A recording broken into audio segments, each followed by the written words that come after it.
What, did we fix my monitor? Yeah. What? They're trying to bring the welder up, we'll fix it.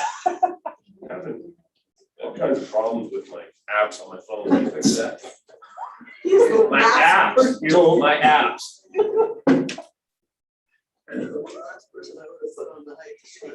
Yeah. But that's me. Entertain a motion. Mr. Chairman, I move we leave executive session. Second. Moved and seconded, further discussion. All those in favor? Aye. Motion carries. Anything else? No, we need to, if you want to act on the Oh, suggestion. Chairman, I make a motion that we move on the suggestion made in executive session. Second. Moved and seconded, further discussion. All those in favor? Aye. Okay. Now we're kind of back on the schedule. Got consent agenda. First item up. Mr. Chairman, Yes, sir. I move to accept the consent agenda. Approve. Is it gonna die for lack of? Second. I do. Moving seconded, further discussion. All those in favor? Aye. Motion carries. Okay, now we're on break at 10:15. What? Nothing is on the agenda. What a morning. Well, no. I'm gonna go get that down. We're not, We're close. We're close. Walk it. Okay. I forgot our executive session, sorry. Oh, it's No, downstairs. Lloyd brought it back. Oh, did you? Oh, okay. Good one.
So you've got Riverside too. I will help on that one. You'll help. Yes, I know you're involved in, I remember you involved in Pheasant Ridge. yes, yeah. And the money plan. Well, good. Mix the two of them, that's what happened. Right.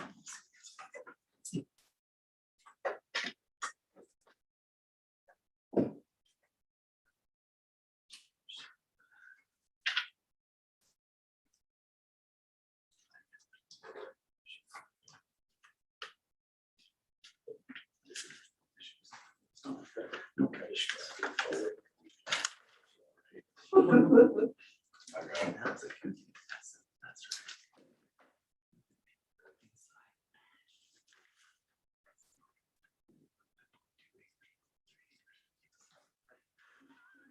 right. After all the fail I heard you guys went through. Oh. You know, It was If not, half of what I heard was true. you I'm were- sure what you heard is probably true.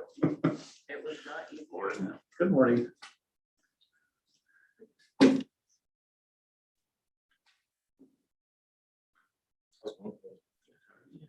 It's a pleasure of having EA for the next 2 hours. Made my morning. You're welcome. I told those guys, Talking You can't wait. I told those guys to bring some candy or something. I don't know if they will. Donuts. Donuts. Yeah. And I noticed your hands are empty. Yeah, I know. You know?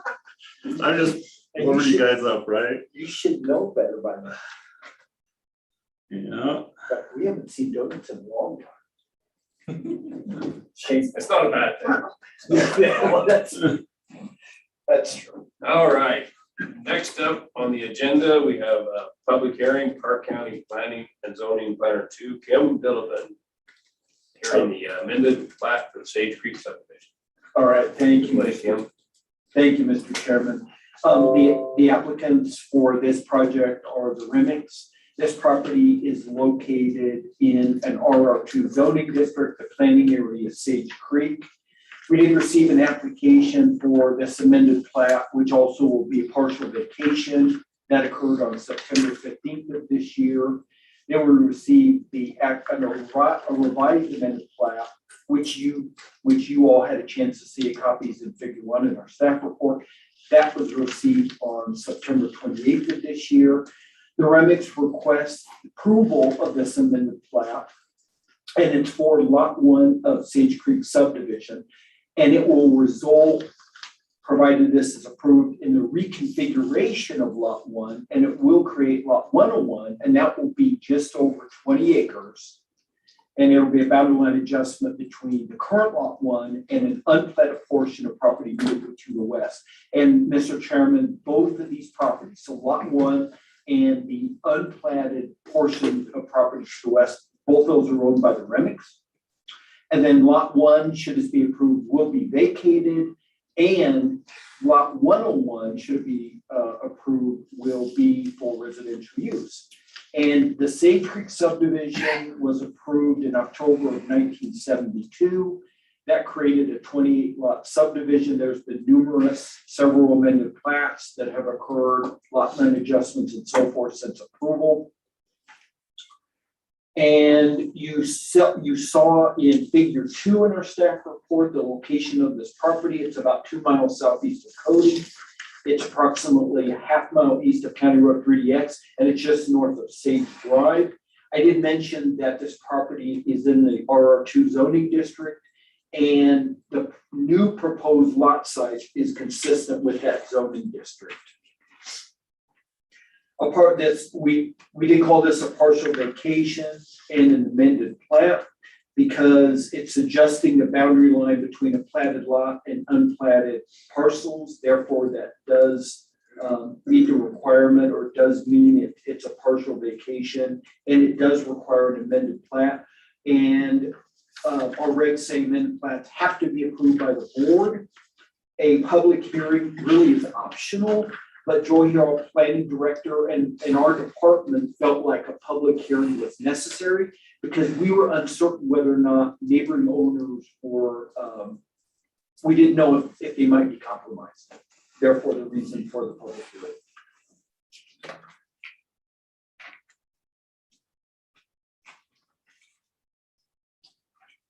And in our staff report, top of page 5, Mr. Chairman, we had the amended plat process. There was a fee paid. I mentioned we did receive a copy of the amended plat. We did, because this is a public hearing, we did put notices into Cody Enterprise that occurred on September 30th and October 12th, notifying people of this meeting. And we did send out neighbor notices. Those were sent on September 23rd. In terms of neighboring land use, you saw that in figure 3. This land is surrounded primarily by agricultural, although there is some residential uses in the area. And again, this is, lot 1 is part of the Sage Creek subdivision. In terms of site characteristics, lot 1 appears to be partially irrigated. There is some change in elevation. In terms of the unplatted parcel to the west, that does have some buildings. And Sage Creek is to the immediate west of all this property, which is also in an approximately 800-foot wide floodplain. And you see, or you saw in figure 4, that a picture of where that floodplain is relative to the unplatted parcel in lot 1. I mentioned notices, those have occurred. In terms of overlay district, I did mention that this is close to a flood overlay district. None of this property is in an ag overlay district. However, a portion of this 10 acres that will merge with lot 1, the very northwest corner of that, Mr. Chairman, is in the airport overlay district. We did notify Aaron Buck of this. He called us on October 12th, which I think was last Tuesday, just wanting more information. We shared that with him. He said he would take this to his board the following day. And he said if we didn't hear from him, that they had no concerns. We did not hear anything from the airport board, so I'm assuming they have no concerns. We've not received any public comments. The plat review committee met on September 12th. Several corrections were identified, changes, and we did receive, a revised plat. We did receive that on September 28th. The fee of $200 was paid. You notice on the amended plat, there is a certification of a certificate of dedication. The new plat is entitled Amended Plat of Sage Creek Subdivision, parentheses, lot 1. We do have some findings that we shared with you. We recommend approval of this, and we have 2 conditions that we recommend. I'm happy to answer any questions you might have. Mr. Chairman, one question I have just looking at the plat.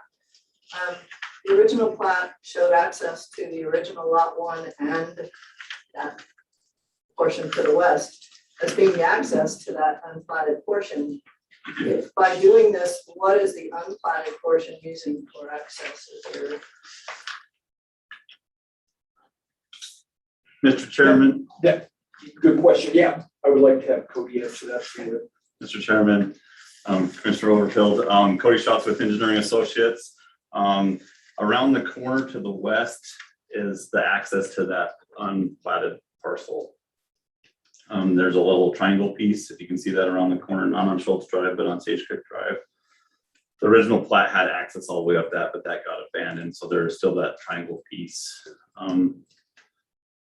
Is that pointed on your map, or do you see it? It's hard to see here that it connects, but if you say it does, it's fine, as long as they have access. Any questions for staff? Public hearing, any public comment? I'll move to close public hearing. Second. Moving second to close the public hearing. Further discussion. All those in favor? Aye. Motion carries. I'll move that we approve the Sage Creek subdivision, lot number 1. Second. Moved and seconded. Further discussion. All those in favor? Aye. Motion carries. Thank you. Thank you, Katie. Thank you. Thank you, boy. You. Why didn't Ryan show up? Someone's got to pay the bills. I know what time of year it is. Yeah, chances are, yeah, it's in the hills, we're working. Great, Clear. well, You're good. Thank you. Yeah. Thanks, guys. next is not public hearing, we gotta wait on Waste Joy. I don't, Mr. Chairman, I don't believe she'll be attending. Oh, are you? Yeah, I'm sorry, yeah, that wasn't, Well, I that's right, think your she's in agenda training. said Joy, yeah. Right, Yeah, I'm roll with it. Next up is a review subdivision improvements agreement for Pheasant Ridge minor subdivision. And if you don't mind, Mr. Chairman, I'm just going to roll through the final plat review for Pheasant Ridge as well and talk just a little bit about that subdivision improvements agreement. And just so you know what we're recommending, should you choose to approve both of these, we would like to see two separate motions. But according to Brian, the county attorney, he thought it would be sufficient to have one resolution, both of these in one resolution, if that's okay with you. Okay, so this is for Pheasant Ridge minor subdivision improvements agreement and final plat review. The applicant for both is Seton Smith. Property is located in the GRP zoning district. The planning area is POW. In terms of the subdivision, we received a final plat application on August 6th of this year. Then we received a revised final plat on October 14th. You see that in the staff report in figure 1. We received a draft subdivision improvements agreement on September 21st. That was looked at, of course, by our planning director, Joy Hill, also looked at by the county attorney, and it was approved. It was also looked at by the county engineer. It was looked at and approved by the county attorney on October 12th of this year. The requested action is the applicant, in terms of the subdivision, requests approval of the final plat. It is a 5-lot subdivision. 4 lots will be 3.36 acres each. 1 lot will be 15.41 acres, all for residential use. If this is approved, it will create a remaining parcel of 43.6 acres. And again, the applicant also requests the board approve their subdivision improvements agreement. And what it does, it addresses extending electricity to proposed lots 3 and 4. You see in our staff report in figure 1, you see a copy of that final plat for this subdivision. The location of this property is shown in figure 2. It's just over 2 miles straight east of the city of POW, and it's just south of County Line 9. This is in the GRP zoning district, as I mentioned. These lot sizes are consistent with that zoning district. You see in figure 3, neighboring land uses. There are some subdivisions in the immediate vicinity. Otherwise, this property is surrounded by agricultural or residential use, primarily some commercial uses in the area. Site characteristics, property is primarily flat.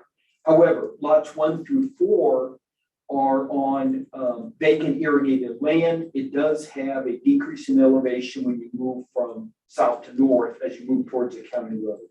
Proposed lot 5 has existing residents and several other applicants. And I know, Mr. Chairman, I know you've seen this property before. In figure 4, it shows a topographical map of the property, again, showing some slope change in the north, flat towards the south. Property is not within a mile of the city of POW, so municipal review is not required. This is not a public hearing, so we didn't have to do those notices. We've not received any public comments. The county commissioners reviewed this and approved the sketch plan for this subdivision on July 20th of this year, had conditions. At the bottom of page 5 and top of page 6, we listed the conditions that the county commissioners approved. I'll mention some of these. Number 2 was a weed management plan had to be approved. That condition has been met. Condition 3 was that the applicant provide to our department review and recommendations from the Shoshone Irrigation District. That condition has been met. condition 4 was the applicant have a note on the final plat talking about wells being permitted by the state. That condition has been met. And number 5 was a notice of the Wyoming Right to Farm and Ranch Act on the final plat. That condition has been met. Final plat review committee met on August 16th. Some correction and changes were identified. We received a corrected final plat on October 14th, which was shared with you. Submissions for final plat review on page 6. Obviously, the final plat, fees, supporting documents, we received those. Another condition was an approved subdivision improvements agreement. Of course, you have that before you. We have staff findings related to this subdivision. We have a recommendation, which is to approve both the final plat and the subdivision improvements agreement. And we have one condition that we recommend that that relates, of course, to the final plat. Mr. Chairman, I'm happy to answer any questions. If you have Questions for staff? No, just I guess a matter of process. We're considering both the subdivision improvements agreement and the final plat. Yes, and if you would, a separate motion for Yes. each. Mr. Chairman, Oh, Commissioner Tilden. somebody else first. Nope. I'm just curious, just a point of clarification. I don't really understand subdivision improvement agreement. Because basically what that says is you got to put the utilities in, because that's basically what we're talking about, right? Yes. And Yes. you have to do that before you can sell any lots or the plat is recorded. Yes. So I don't understand the necessity in having the improvement agreement. Why didn't the applicant just put it in? Well, so of course, the subdivision improvements agreement really talks about how and where and when those Right. things will go in. And, you know, I guess Commissioner Tilden, Mr. Chairman, I guess the best answer is our regulations talk about it being in a subdivision agreement. Really, if there are any improvements that have to be made, our regs say it needs to be in a subdivision improvements agreement. Well, I know the reason I asked the question is when I did my little deal out on the Belfry Highway. And the county required me to put this road in. And I said, well, I really don't want to put the road in until I get the money to sell the lot. So I was gonna go through the improvement process. Yeah. And then they were so drawn out, I thought, you know, I'll just build a damn road. Yeah. And so I built the road and it was all said and done. Yeah. So I Like, You know, Huh? Because we didn't like it. Mr. Chairman, Commissioner Tilden, my understanding is going forward, really, if there's any improvements that need to be made, we'll ask people to do a subdivision improvements agreement. Okay. In this case, it's minor, it's only electricity to 2 lots. But I think we'll be consistent moving forward. Okay, I was just curious. Mr. Mangold, I think you had. I was just gonna ask the same question while we had to separate it, but doing so, I'll move to approve the subdivision improvement agreement for Pheasant Ridge. Second. Moving second, further discussion. All those in favor? Aye. Opposed, motion carries. My next motion would be to approve the final plat Pheasant Ridge minor subdivision. Second. Moving seconded, further discussion. All those in favor? Aye. Motion carries. Thank you. Thank Thanks, you. Cody. All right, Yeah. thank you, Commissioner. Power poles are going in a week. It was just timing on how to get that utility in there. Yeah, so. So Kim? Yeah. The second motion is your approve the final plat. That's the one you need the resolution number on? Or do you need a resolution number on? Both of them. The same resolution. Yeah, we would like both motions in one resolution. If that is possible. Look at the smoke coming from. I see it. I can hear it. Years riding. Mr. Chairman, I don't know if it's absolutely necessary. If I remember a conversation I had with Joy, she had with Brent Skorick, it's allowable. He thought it would be sufficient to do it that way. So I guess my question is in process here. So your first motion is on the improvements agreement.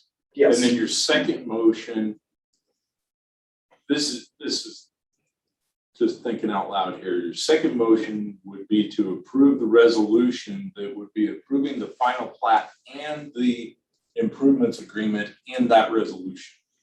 So you're approving the resolution in the second motion. Because you wouldn't be, I mean, the first motion is to do the improvement agreement. The Yes. second motion is to put both of them in one resolution And approve the final and plan. approve the final plat. Yeah, the final plat and the improvements agreement in the final resolution. Patty's shaking her head. Tell me what you think. Well, I'm just thinking that the second motion was just to approve the final plat. So where does the resolution come into play then? Where's the resolution approved? The approval of the resolution needs to be in one of the motions, in my mind. And the resolution is going to have both the improvements agreement and the final plat mentioned in it. So you think it needs to be stated that they're both approved under one resolution? Yeah. That's my Okay. I see. thought and process. I don't want to, Would that be your motion, Commissioner Mangold? I can hold the motion back and approve the resolution of the subdivision improvement agreement in the final plat. And the final plat. There you go. Cool. And then commit the Commissioner Yes. Phil second. Okay. And I will word it as such. I'll try to word it as such best I can. So you need a number. Yes, and the number for Sage- like, Sage Sage Creek Creek. is 72, okay, Pheasant Ridge is 73. all right, thank you.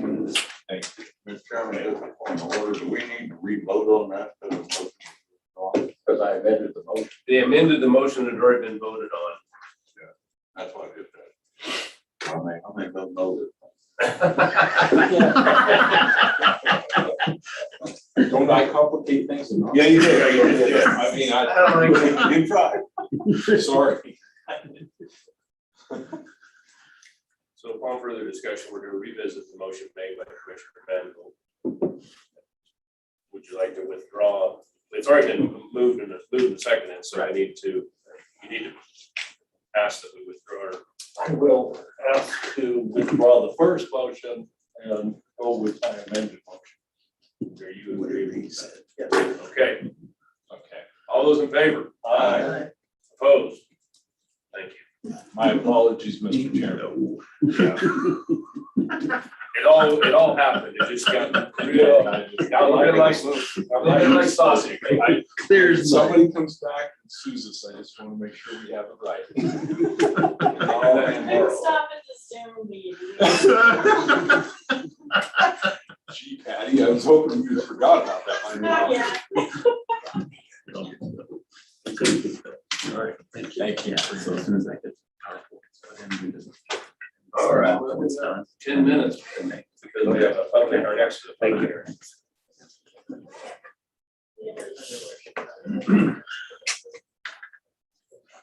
Yeah. I'm gonna go and give her a call. And, did you check? Anyone in the building? We got how long We got 8 or 9 minutes. 10:45 is our. I can tell the mayor he doesn't have to stand out in the hall. He might not want to be in here. Come on in. A new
Commissioner Overfield, did Bobby send you that? Yes, thank you very much, got it. We are good. Okay.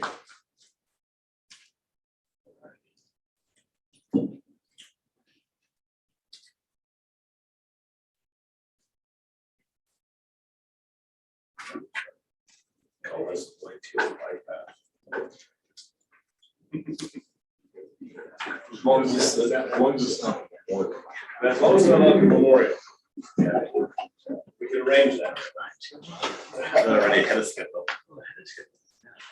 Yeah, you guys get it. Double team here, huh? Brought in I'm the, just the muscle. brought in backup, I see. You're just the back. Yeah, right. Heavy lifting. Don't worry, there'll be 2 more in for the next one. Why not? It's like the EA Fun Show. Yeah. Did you leave Lyle at the office? That's He's got, scary oh, thought. he's either that or on chief. I think Oh. he did show up today. No, did he? Okay. He said he was out all week, but then he showed up to work yesterday, so. Well, yeah, Chief, I must got not an be email good. from him yesterday. Skills hunting. Go, He doesn't have sorry, contact. go, Yeah. sorry. In an area where there's no goats. Well, you know, it's called hunting. Yeah. Yep. You can try. Oh, There have been a few. Deprivation. The one that you can draw. It's basically an over the counter, it's a Deprivation. depredation. Yeah. Depredation. Yeah. Anyone that hunts them there is a bit brave, but There's nothing I can. there's a few, they just don't want them there, and so they're just saying here, if you find one, great, but I've run into a few on that side. That's why he's taking a month to try to find us. He's found I was skilled hair. it's been longer than that. He found, yeah, eventually get close.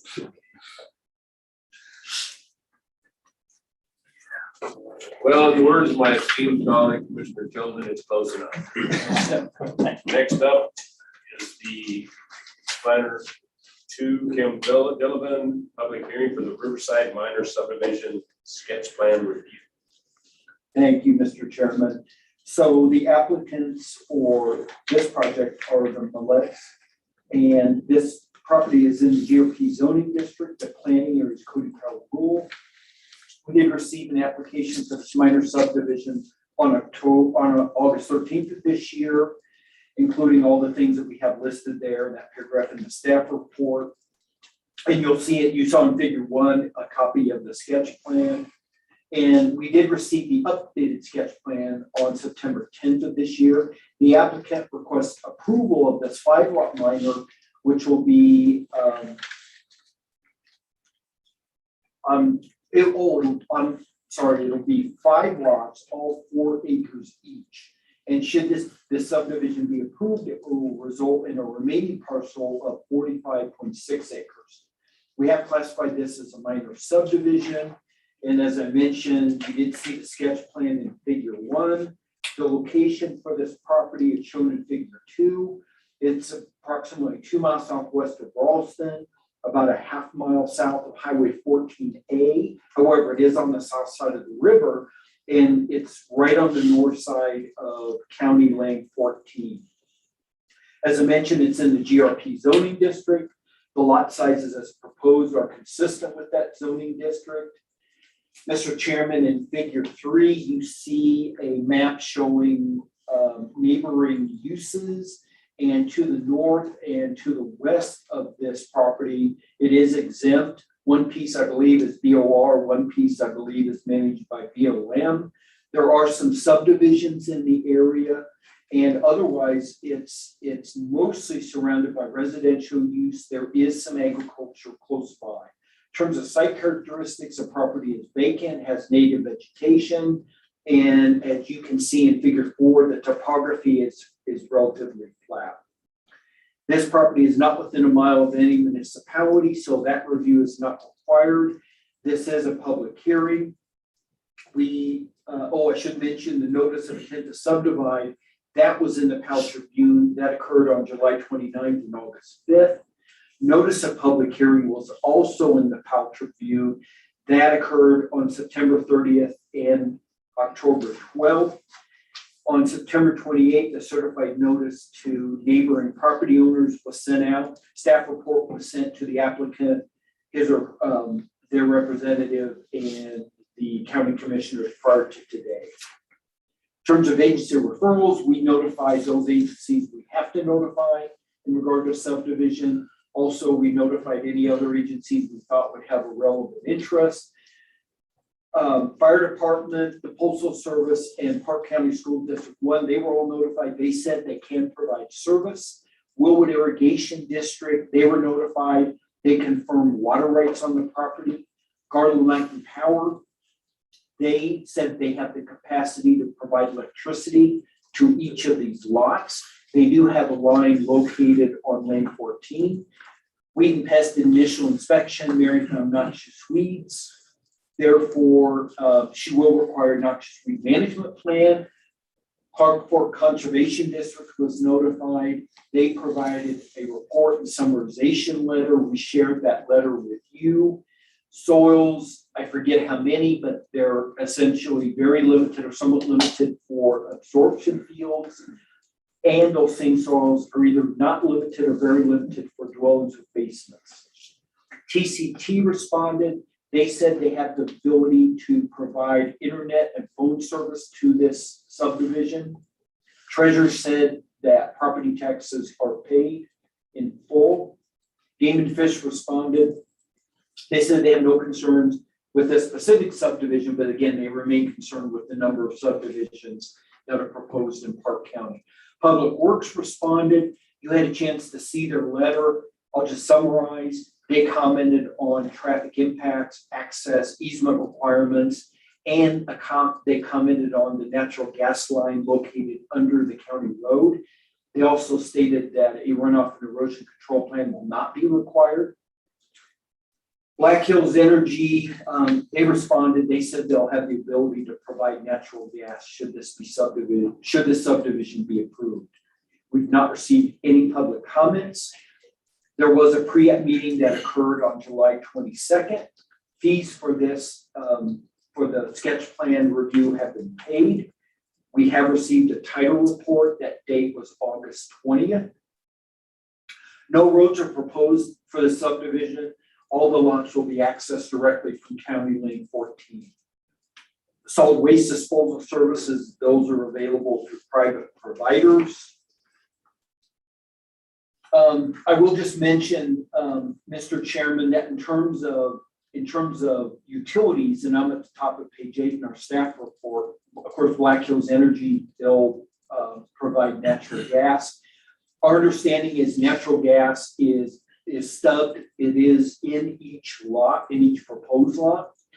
Garland Light and Power, our understanding is their overhead power lines on 3 and 4. So to our knowledge, electricity has not yet been made adjacent to each proposed lot. Of course, that's something that will have to occur. Sketch plan was provided with the application. You saw that. In terms of wastewater requirements, a subsurface evaluation was completed in June of this year. Perk test data was collected on lots 1, 4, and 5. Those rates range from 80 to 20. So, of course, when we look at perk test data, the highest number is what is used, and a perk of 80 is pretty slow. So our conclusion is, in the future, of course, should this subdivision be approved, lots develop, people want to build there. If we see another perk rate that high, that will indicate a non-conventional system will be required. Of course, that may or may not happen in the future. Excavation cuts were also made on lots 1, 4, and 5. 8 feet groundwater was not discovered. So it appears like how high groundwater is not an issue. In terms of domestic water requirements, the applicant is proposing wells on each one of these lots. Because of that, we would expect to see a water sample taken from a nearby well. That for water quality test results, that has not occurred yet, to our knowledge. terms of ag impacts, as I mentioned, this parcel is vacant land, native vegetation. Obviously, residential development is planned if this subdivision is approved. The applicant does not expect that to introduce any pest or litter problems or any domestic pet disturbances. We'll expect the applicant to comply with weed and pest and the Willwood Irrigation District. This land is not in an ag overlay district.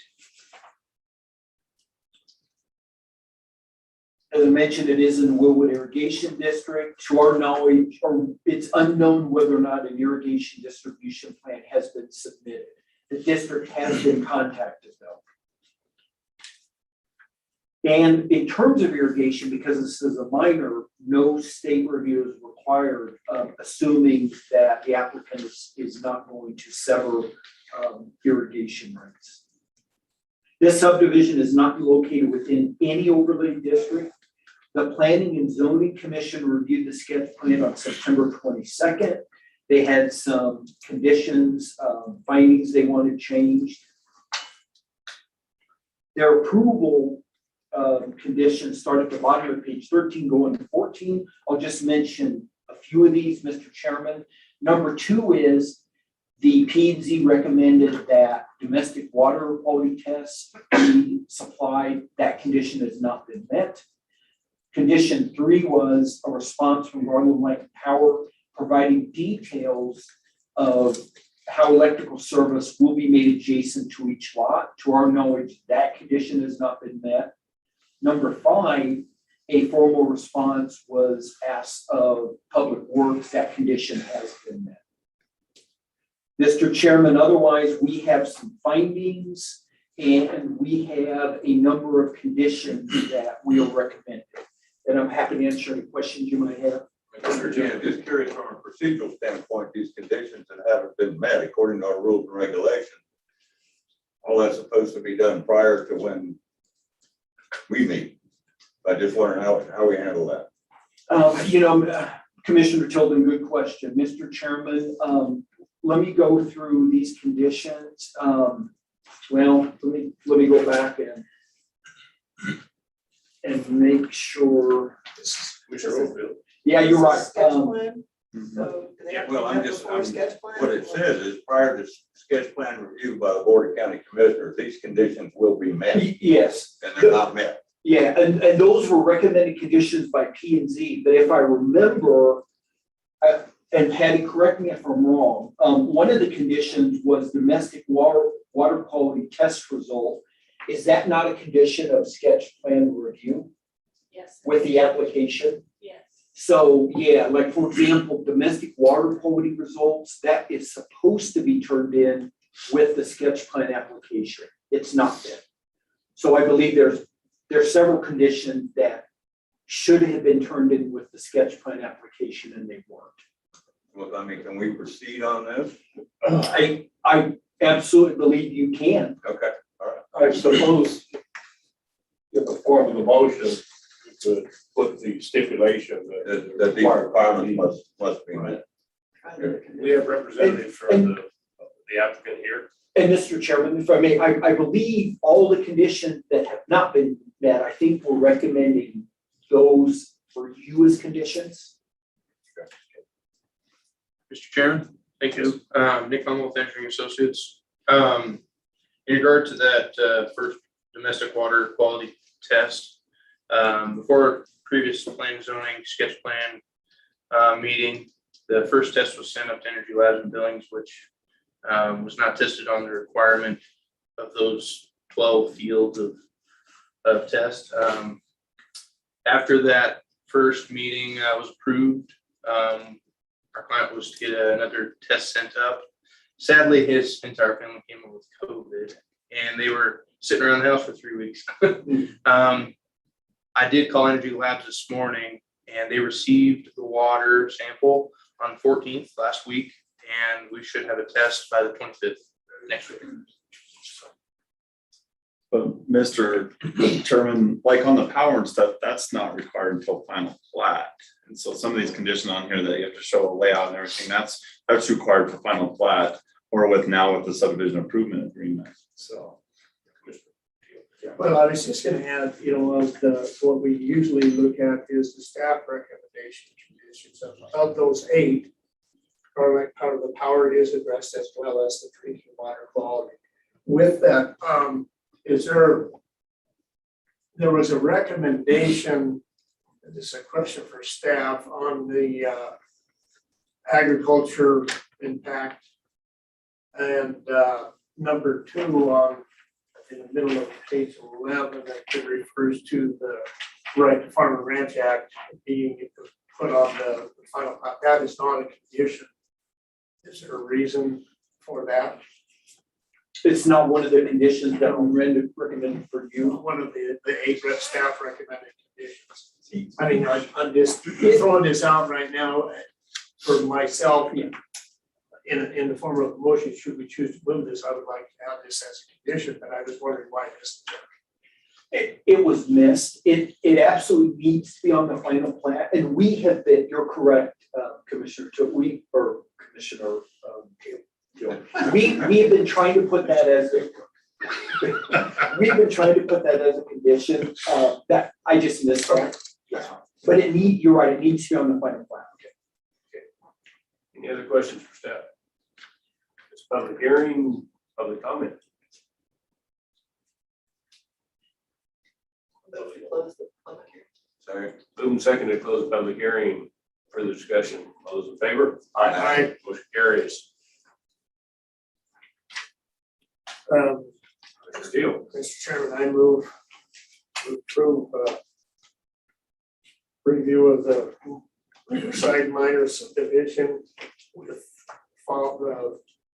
listed conditions, adding the right to permit as those conditions. Moving seconded. Further discussion. All those in favor? Aye. Carries. Okay, thank you. Thank you. Thank you, Commissioner. Wait till the donuts show up. Well, run down the street. And 74. Yes. Thank you. So next up is we're going to further discussion on American Rescue Fund. We're going to continue discussion on the Matisse Water Project. No offense, but you do not look like Angela. Thank you. There she is. Thank you. I guess you made it. Yeah, nice to see you. No, We have I'm Mary I'm- Under, and others. Mary Under, and Angela Johnson. Yeah, Angela Johnson and others. If you want to move up to the front chairs, it'd be great. So this is a continued discussion on your application. I know there were some questions that were sent to you. Do you want to just jump into the questions that were sent to you, or do you want them restated? It would be great if the questions were restated. Commissioner Oldfield. Okay, one of the questions had to do with the SRF funding, and we basically received that answer this morning from our Public Works Director, where we cannot use our money as a match or a grant to SRF funds, but we can use our money for specific purchases on projects that do not coincide with the match on the SRF fund. So that's one of them that you and I talked about. The other one had to do with the time frame of whether all of your funding, all of the remaining funding that you were dealing with is in place, and what the time frame would be on this project so that we know that we can meet our deadlines with the ARP money. Okay, so Mr. Chairman and Commissioner Overfield, as far as the first question, we do have all of our grants in place, but what I was perceiving is the above and beyond. Once those funds are distributed, then from there, it would be the county additional dollars, because our total budget project cost is over what we have in place. So with the resolution that we had presented earlier, we have $391,833 from the state of Wyoming SLIP grant, $39,000 from USDA loan, $406,000 from the USDA grant, and then the town of Matisse contribution of $66,000. The amount that we had requested was $648,209.72, which is above and beyond what we had in place. So the question also is if we can't turn loose with all of it, does it doom the project? I don't believe that it dooms the project because we had in the 648,000, the calculation also had $153,000 in our sewer project overruns, which was from the last project that we had because of timing and COVID and other things. Okay, Angie, I'm sorry, I'm using round numbers. You're initially asking for 648. You potentially, we could take out 153 from that. So the remaining portion for the treated water 2019 project would be $495,209.72. And you guys should have this spreadsheet too. Yeah. Well, that was my main question, whether it was an all or nothing. You know, and this is a very unique opportunity for the town. If it wasn't for this money, there's no way to get these projects done. I'm very much in favor of it. We just have, when we first got the money, we're like, God, how are we gonna spend all of it? And now we're wondering whether we're gonna have enough. The other concern is once you pull the pin, because we need to purchase stuff. That's what we've determined is with the funding that would come from us, we have to purchase hard goods. If we approve it, is the project moving forward? I don't want to go out and buy a big load of pipe and having this pipe there 20 years later because the project didn't move forward. I'm just being blunt. I'm not being hard on you. That's our concerns too. Right, Mr. Chairman, so as far as the timeline that you had received, that's the accurate timeline. So we had January as we were getting out the project and then going forward from there. So we would have the dollars expended prior to your deadline. Okay, but expended and then the rest of the dollars are in place to make sure the project makes it to the end. Yes, we have, previously I had emailed you the letter of conditions for the USDA grant and the grant agreement for SLIB, and they've all been in place. Those were originally submitted for in 2018. And so we have all of those in place, and we have utilized some of the dollars for engineering fees at this point in time. Mr. Teal. My biggest concern is material. You've confirmed that material is available because I know there is a huge shortage right now, especially in the PVC areas. So if we were to pull the trigger on this, I mean, have you confirmed that this material is available? That would be something that engineering associates would be doing for us. We got a couple of them sitting back there. They're stuck in. Second behind you. We've been able to get the product, it's just the price of it has been outlandish, like twice what it was a year ago. And that's reflected in those cost estimates. Which Brofield did you? Just a point that we talked about purchasing material and such, the price goes up tomorrow, and then the next day goes up. So these numbers, they're definitely going to be going up along the way. So that's where my worry is the 648 to 972 is not going to be able to cover some of this. So each time we delay, it's going to cost us. Along those lines, I'm not exactly sure. Travis probably got a better feel on that bulls, but we're seeing building materials starting to come down. I don't know if these type of materials, and Brian is looking over there too. So is there any indication that we've hit the peak? Yeah, some are still going up, some are going down at this point.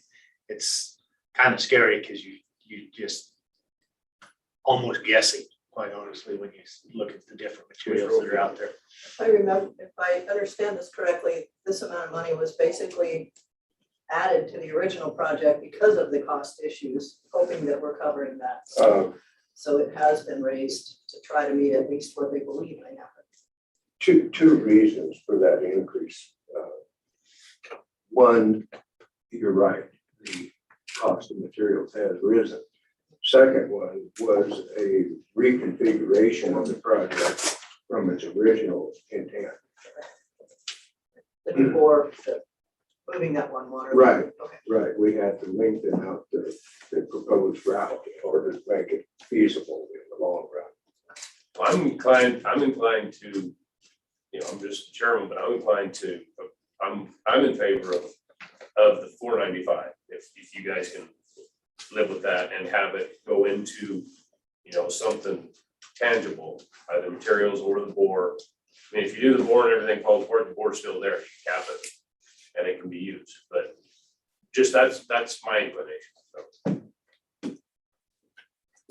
Mr. Chairman, the only question I have, I totally agree with you. I think this is a very worthwhile project, something we need to do. But I'm reluctant to make a decision on any of this stuff that we have applications for until we make a decision on the sewer limit. Well, I've already made my decision, but that's. Well, I totally understand that. We're gonna be debating out here in a few minutes. But, you know, something's gotta give there. We gotta figure out what to do with it. I understand that, and but I also understand the timeline and the pressures that the city of Matisse is under. I mean, I'd like to come with a decision on this sooner than later. Well, I mean, if somebody wants to make a vote, I'll certainly vote for it.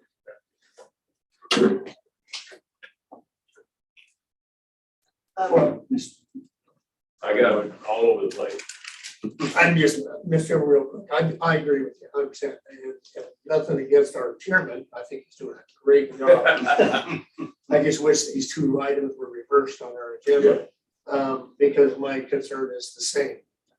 I think this is a very worthwhile project, and if we are, you know, it may kill some of the others, but my priority is like yours. I think the sewer rooms is something we definitely need to look at. With that being said, there is other funding available, I believe, that we're gonna get into in 15 minutes for the issue. So I'm gonna just go for a stretch here, and I'm gonna move to approve a lot of ground numbers, 500,000 to the TC for ARPS fund for their water project.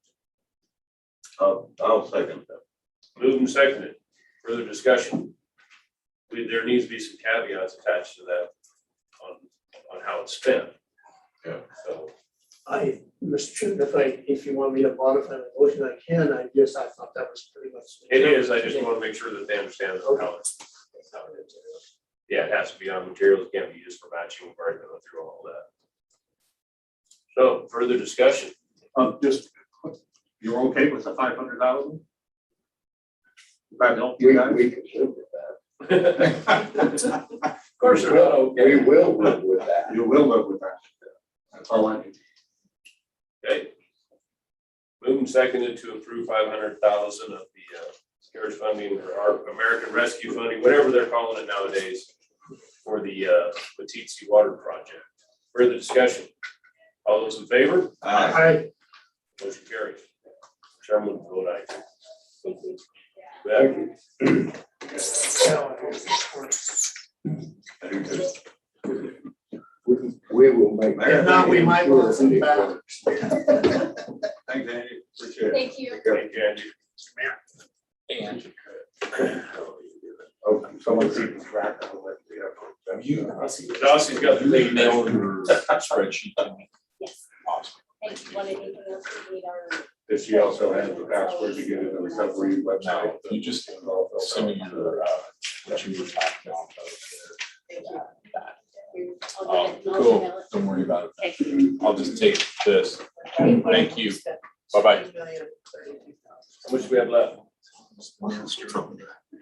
I don't care how much we spend, we have, how much we have left. 32? 2,032,000. 2,032,000. So just a touch over 2 million. So that's how much is left? No, that's how much we spent. Oh. Good. Well, sailors. Give me another drink. Well, I haven't seen do we want to discuss any of the other projects right now, or we want to move right into the? I don't know, I'd like to move right into the sewer. Yeah, well, I mean, there's a couple others that are hanging out there, and we do owe it to them at some point in time to say yes or no. I mean, But, as soon as we get done discussing the sewer lagoon, I'll be ready to move forward. Okay. All right, well, next up, we have Park County Engineer Brian Edwards and Travis Conklin from Engineering Associates discussion and options and cost estimates for projected new sewer. Well, they brought Eric too. I thought you weren't until later. Eric, you need to screen.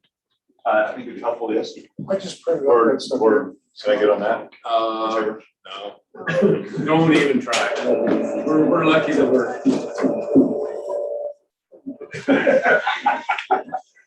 Heads up. Just see what it does.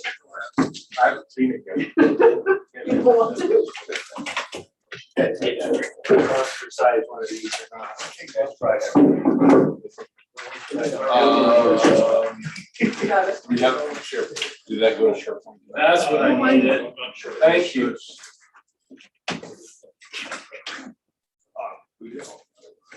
I'll let you know. Trying to save everyone's eyeballs.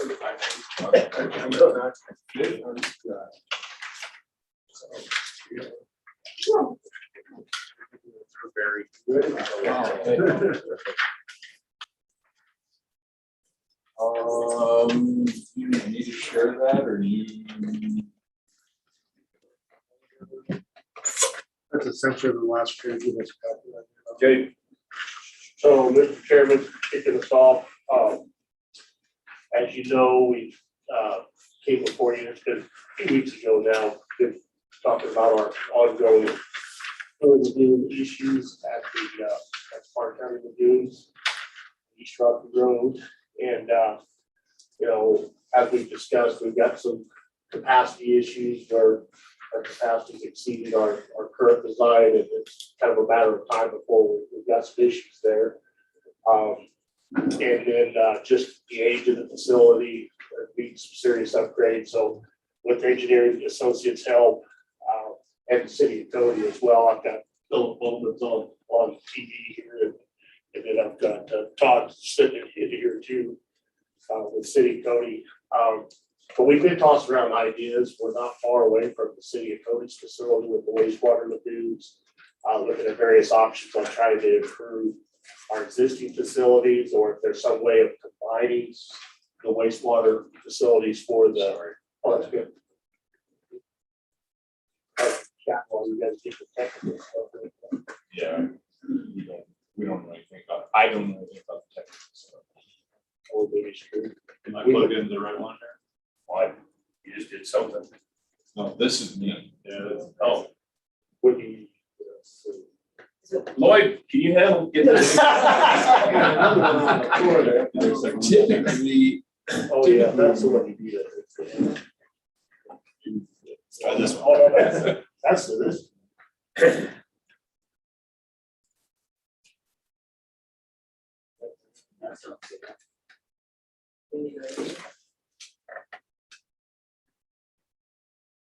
It's seeing someone's computer. It's mine. Is. Yeah. It's me.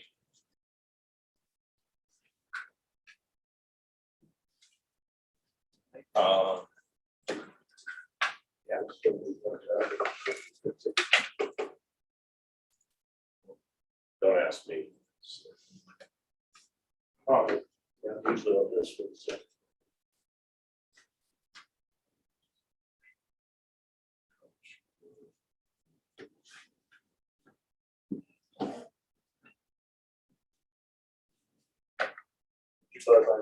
I was just trying. On my Steve didn't answer, so. We kind of need it for both Okay. presentations. See what I can get.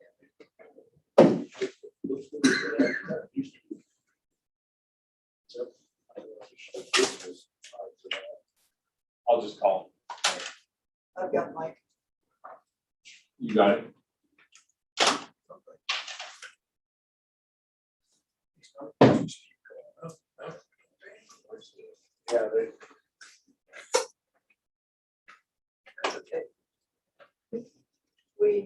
issue up in the commissioner's office and trying to clarify that with somebody else. Thank you. Go ahead, Brian. Okay, yeah, I'll keep chat here. So, like I say, we've been exploring with Engineering Associates help, various options for how to address the problem. It's definitely something that's not getting any better with the development, people moving in and whatnot. It's definitely an issue that's only gonna get worse, so. Again, we've been chatting with the city for about, and there's been a level of cooperation with the mayor, city council, Commissioner Tilton, and I went and talked to the city. It's been a couple months ago now, you know, and they didn't commit anything, but just committed to cooperate and try to work towards something that works for the city and for the county, because I think there is shared interest in trying to combine the facilities. So what we wanted to do today, we know with the ARP funds, that's definitely a project that would be eligible for funding under those guidelines. We've also, both Eric and I, we've done some exploring with Clean Water SRF. Philip has also with his contacts. And there's a lot of potential for this project to receive some funding through the SRF program as well. So I guess what we're looking at is probably some combination of Clean Water SRF and ARP funds. We know that in talking to them, because it is a federal program, we can't use the ARP funds as a match for the Clean Water SRF. We have to be careful to keep those funds separate for tracking purposes, but they definitely could be co-funded according to the people I was talking to with SLIP, and I think they'll found out the same thing. But anyway, so that potential's good there. The project is on the intended use plan for Clean Water SRF, so that's one of the guidelines for applying for those clean water funds. So that's we're a step ahead there. The process takes quite a while, so this application period's like 120 days.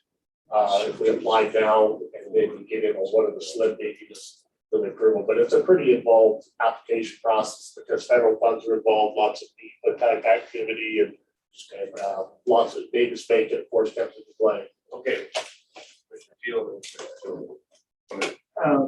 On the SRS, it's a grant, and what do we know what that match is? It's actually it's a loan technically that they will apply some percentage of principal forgiveness. So it's probably a 20-year, it could be as much as a 30-year. 2.5% is the norm.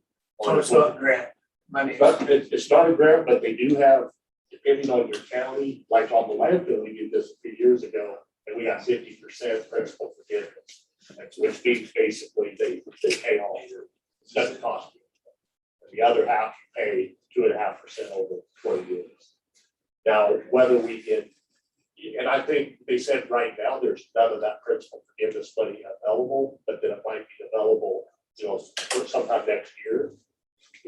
By about the time this comes into play, and the project would be favorable for review because of the type of project it is. I'm hoping we can get a 50%. I can't make a decision based on hope on that part. I mean, now I'd be reluctant to hope that happens. You're dealing with the board there, right? That whether or not they have the discretion to, but it is population based. It's based on median income in terms of how much they can match if those funds are available. And I'm just gearing it on other projects that we've done. 50% is what they've done in the past. But worst case would be, a 2.5% 20-year loan, and then from there they said those rates are variable, and that term could be as much as 30 years. Also. So if we move forward, I'm sorry, George, I'm moving quick along those lines. If we move forward and we committed X amount of dollars to this project, and plug in the worst case scenario of a 2.5% 20-year loan, then we would know what we're looking at. Worst case scenario. Exactly. We move forward with the application. we're, say, maybe a year out before we know if there's gonna be any forgiveness on it. Exactly. Okay, all right, Mr. Jones. Yeah, I'm just curious, is there any maximum cap as far as how much money is be available? I don't believe someone, yep, Philip saying no either. I don't believe there is. When we get into the cap, there are some limits on that, but it's basically availability of funds. And I think at this point, they thought with our rate, at the type of project that we're dealing with, there's a good chance that we can, I'm gonna say, probably fund the entire thing, if we wanted to. Probably do the whole. Possibly do the whole thing, but it is, kind of risky, that it could be all alone. Okay, all right.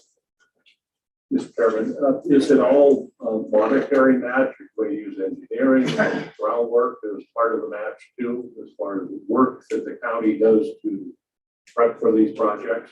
It's really not on something like this because it's a loan and a principal forgiveness.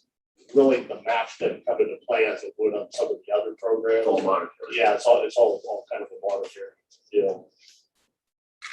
But I guess what we wanted to see at this point, we definitely feel like it's probably one of the more critical needs of the county. And I know there's a lot of demands for these ARP funds, but the more money that the county's going to put towards this, even if it ends up being something, a combination of the city, combined with the city facility, I think there's opportunities to maybe reimburse the county for those upfront funds through the rate structure. All that would have to be worked out.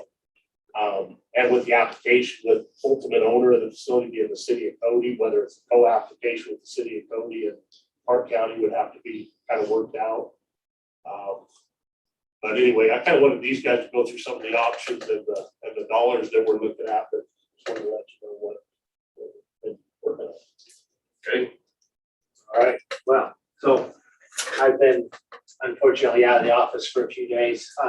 So Eric's gonna kind of take the heat on this one, but just, I did hear a pondering about the cost increases, and our goal with that was to try to take into account when we finished our study, we were just starting to see the rumblings of escalations in material prices. And so that's kind of why that moved up, is we were trying to take into account where we've seen those costs go to try to make sure it reflected reality today versus 6 or 9 months ago.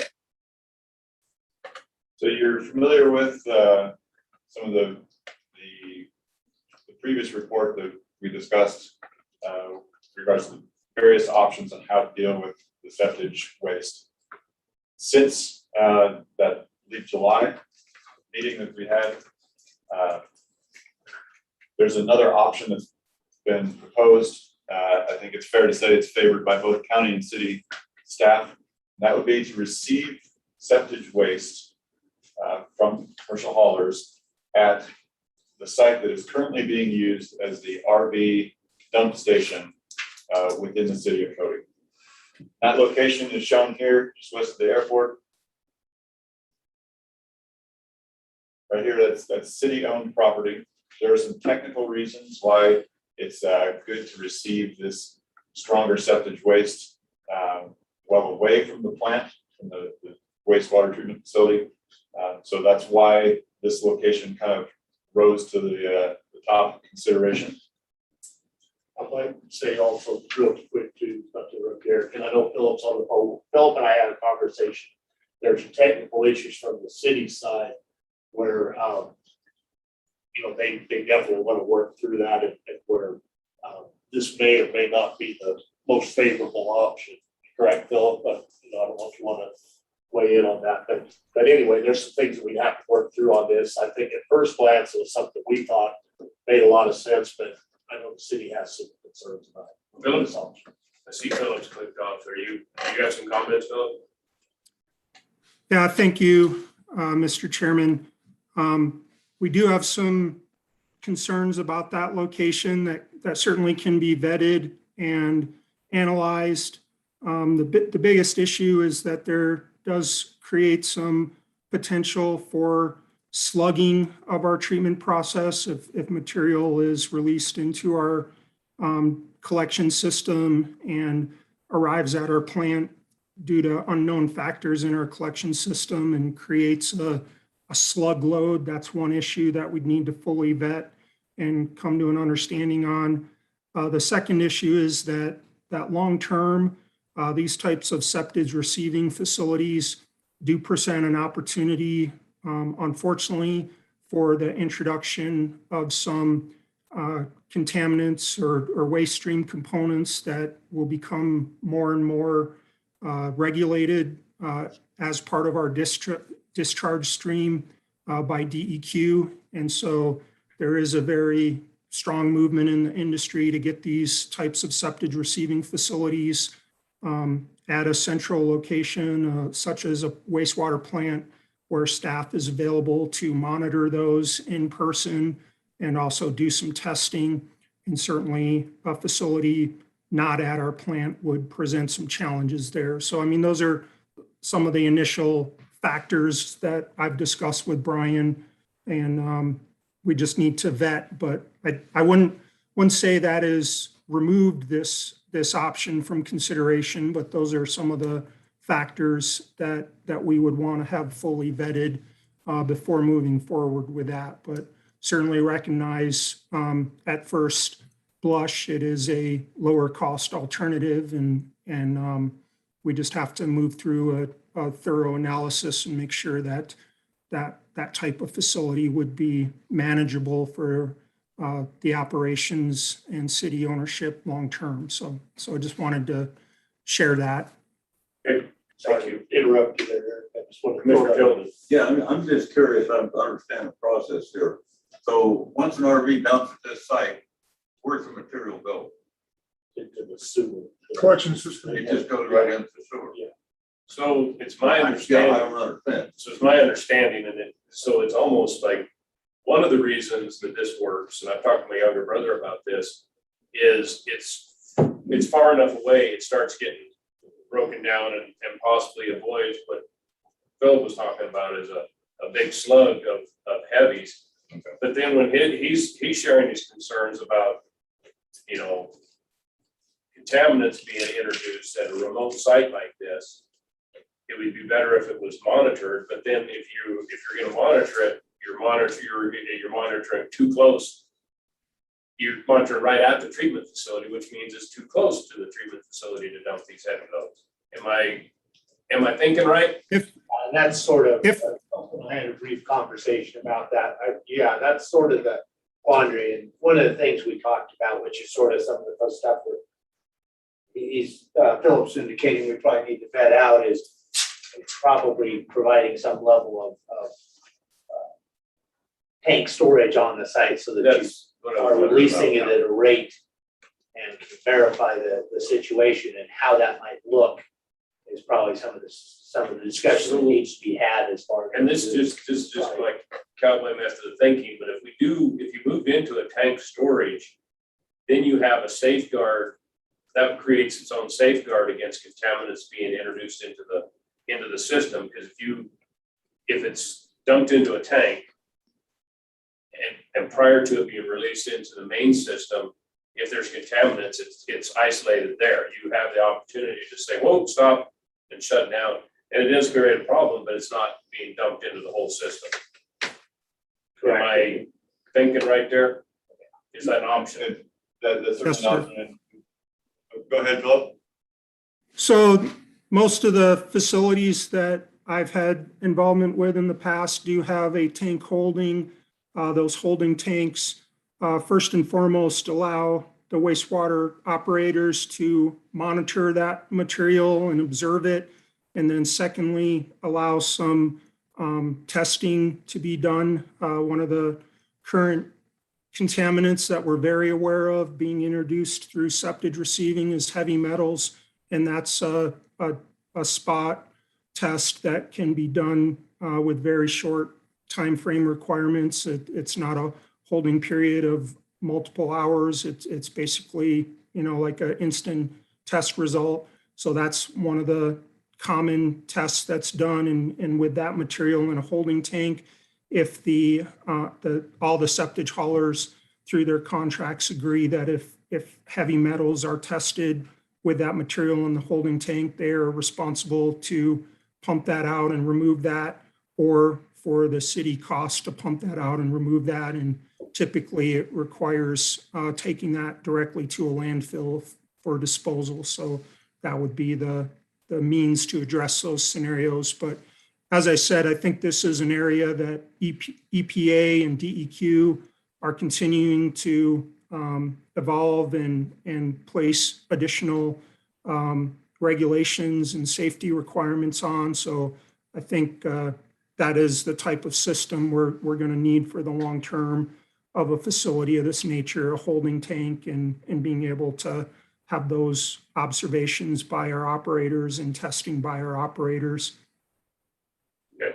You are correct. The holding tank would be that safety precaution. So again, with that type of material being held, if it's, we'd need those holding tanks at a remote site, such as Lieutenant Childress in our RV dump station, and we'd need those remote tank or those holding tanks at our wastewater treatment plant if the receiving were done there.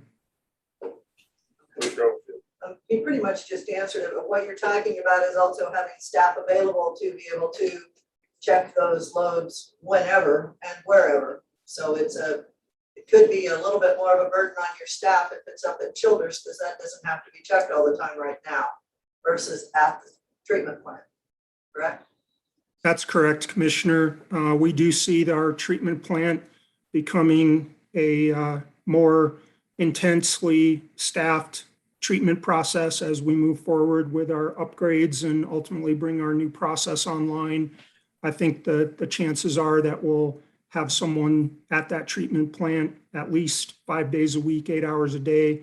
And it might also move into a permitting scenario where we're needing someone on call and available 7 days a week. So that level of staffing is certainly a little easier to address at the treatment plant versus at a remote location.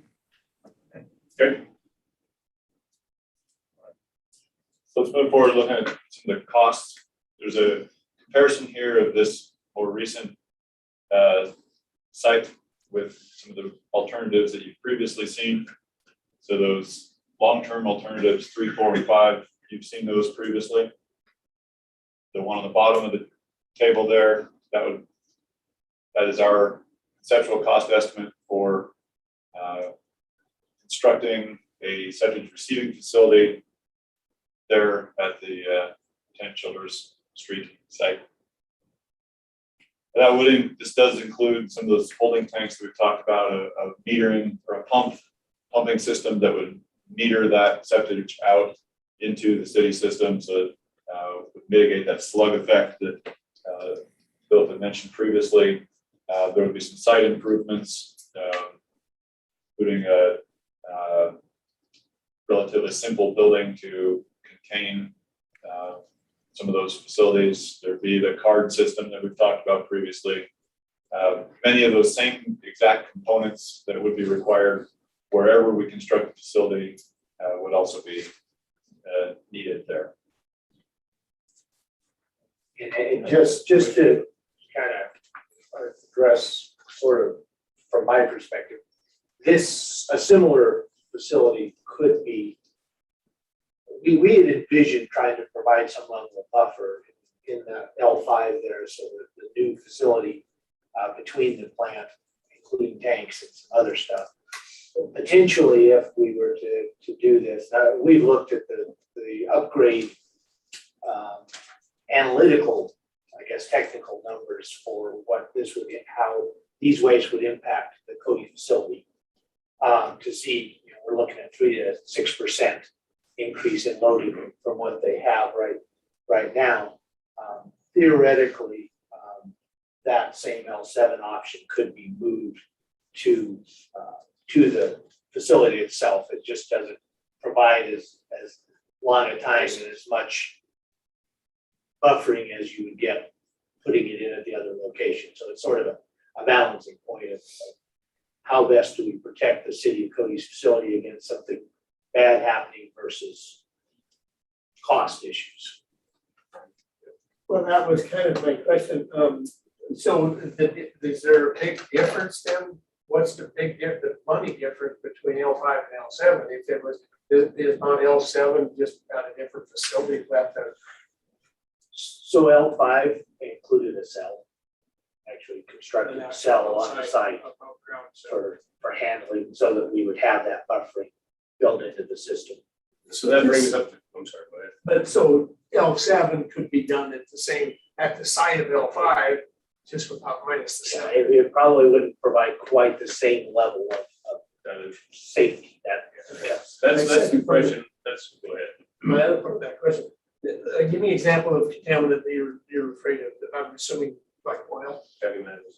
Yeah, the metals, there's some weeds, all sorts, there's several different, like solvent type materials that if they're put in high enough concentrations can cause some stuff. I mean, good news is generally these lagoon systems have quite a bit of buffering. It's hard to really cause them a problem if you don't dump a real lot. Is there any type of monitoring system other than manual person on hand that can be employed, put in to this holding tanks that sends an alarm or a signal as opposed to having to ban it?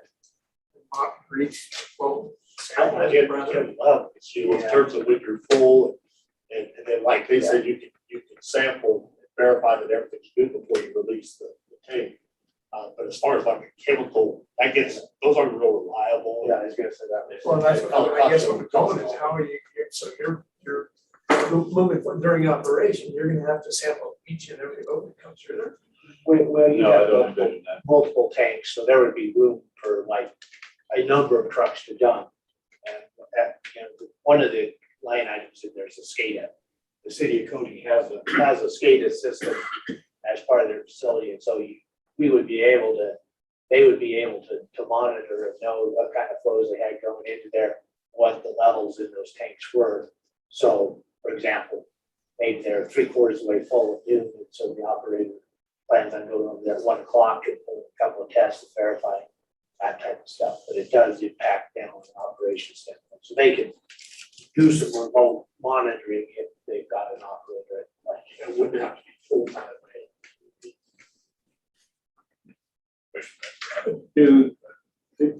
For instance, we're looking at basically private carriers, right? Like Keel and such coming in with this. Do they have some kind of monitoring built in or they just collect and collect? The best monitoring that they have is really visual at the time that they pump it out. But obviously things like heavy metals or other liquid contaminants don't show up visually. So I'm getting off in the weeds here a little bit, but I worked on a dairy when I was a kid. You pump your milk, and the one I was at was every 24 hours the tank was picked up.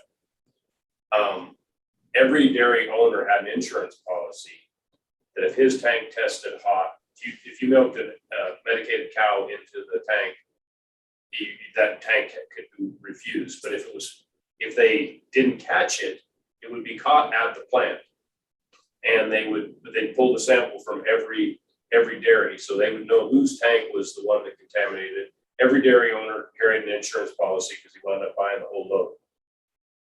So we've got multiple haulers coming in here. They're dumping. We already had that happen at the lagoons where luckily we knew who did it, but they dumped a contaminated load. How are we going to know who dumped the contaminated load? That's the thing I'm up against is, and again, I might be getting off in the weeds a little bit here, but you see where I'm going, is you've got multiple haulers coming in. We've got a holding tank that's going to hold maybe for 3 or 4 days. We don't know who dumped the hot load. So then it falls back onto who to remedy that situation. If I may, there are things that we can do in the design to mitigate that risk, but regardless of where that septic is being dumped, you would still face that risk. Whether or not it's going into your existing lagoons, a new facility at the existing wastewater treatment plant, or out here at this proposed site, you face that same risk. And there's things we can do to reduce the risk to use the owner, but certainly doesn't go away. Great. Because aren't there a lot of facilities that take the septage and they do dip every load when it comes in, when it's coming into like their facility? So I think that's what Philip was talking about earlier. That's one of the benefits to having a facility at the treatment plant that's manned. They're able to dip it right And but there. then I get to circle back to you, by having it at the facility, you lose that remoteness of it that helps with the dilution. But aren't you also talking about having a like pond or something? That's why that one's cost more, is to have a pond at the facility that the waste would go to, and then from that pond, it would get metered into the system. So that's why that one at the facility is more expensive, because they're building in that capacity at the treatment facility. That's correct. So they're picking up, if it gets dumped at the Childers site, it gets dumped into the main system, but that flow is diverted over to the pond at the treatment facility, or everything goes into this new pond. Wouldn't even use it. There is no new pond proposed with the Lieutenant Childers site. Okay. It does get diluted as it goes through the city system and is mixed with residential waste from throughout the city. To get that same level of dilution, constructing a new facility at the wastewater plant, we proposed a new pond, new basin, that would allow there to be a similar level of dilution if a hot load were to make it through. And there's other things you could do too with the no-seek timing of when you send that slug or no-seek to when maybe your peak flows, within the system. So when you're dumping it to the sewer, you've got some high flows already, you'll actually get more. There's other things. Yeah, if I could, we're gonna run out of time. Yeah. In your L3 alternative expansion upgrade to existing facility, could you explain briefly what that entails and why it's so expensive? Yes, so initially, when we took our initial look at that, we assumed using those existing two ponds and then adding another pond. Right. To create additional storage for evaporation and then either pumping it to the city facility or injecting it back. As we stepped back and took another look at this, to try to compare all the things, one of the issues is the operators have to be extremely careful that they don't break through the bottom of those, because it's just an asphalt layer in the bottom. It's not a lined pond. And the issue with that is as I looked at this and kind of tried to step back from it, I would feel like I'm telling you a little bit of a pig in a poke kind of deal if we said, yeah, we're comparing equal opportunity or equal things. If we leave those ponds unlined, they need to be deeper. They need to be lined with something that's not going to leak, because 20 years down the road, the EPA is going to care.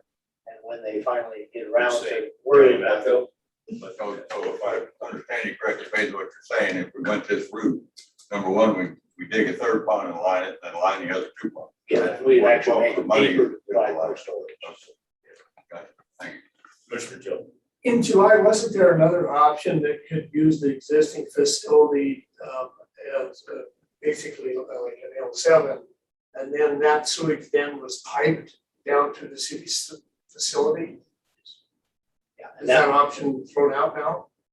That was basically the L3, I believe. We were looking at just transferring liquids to the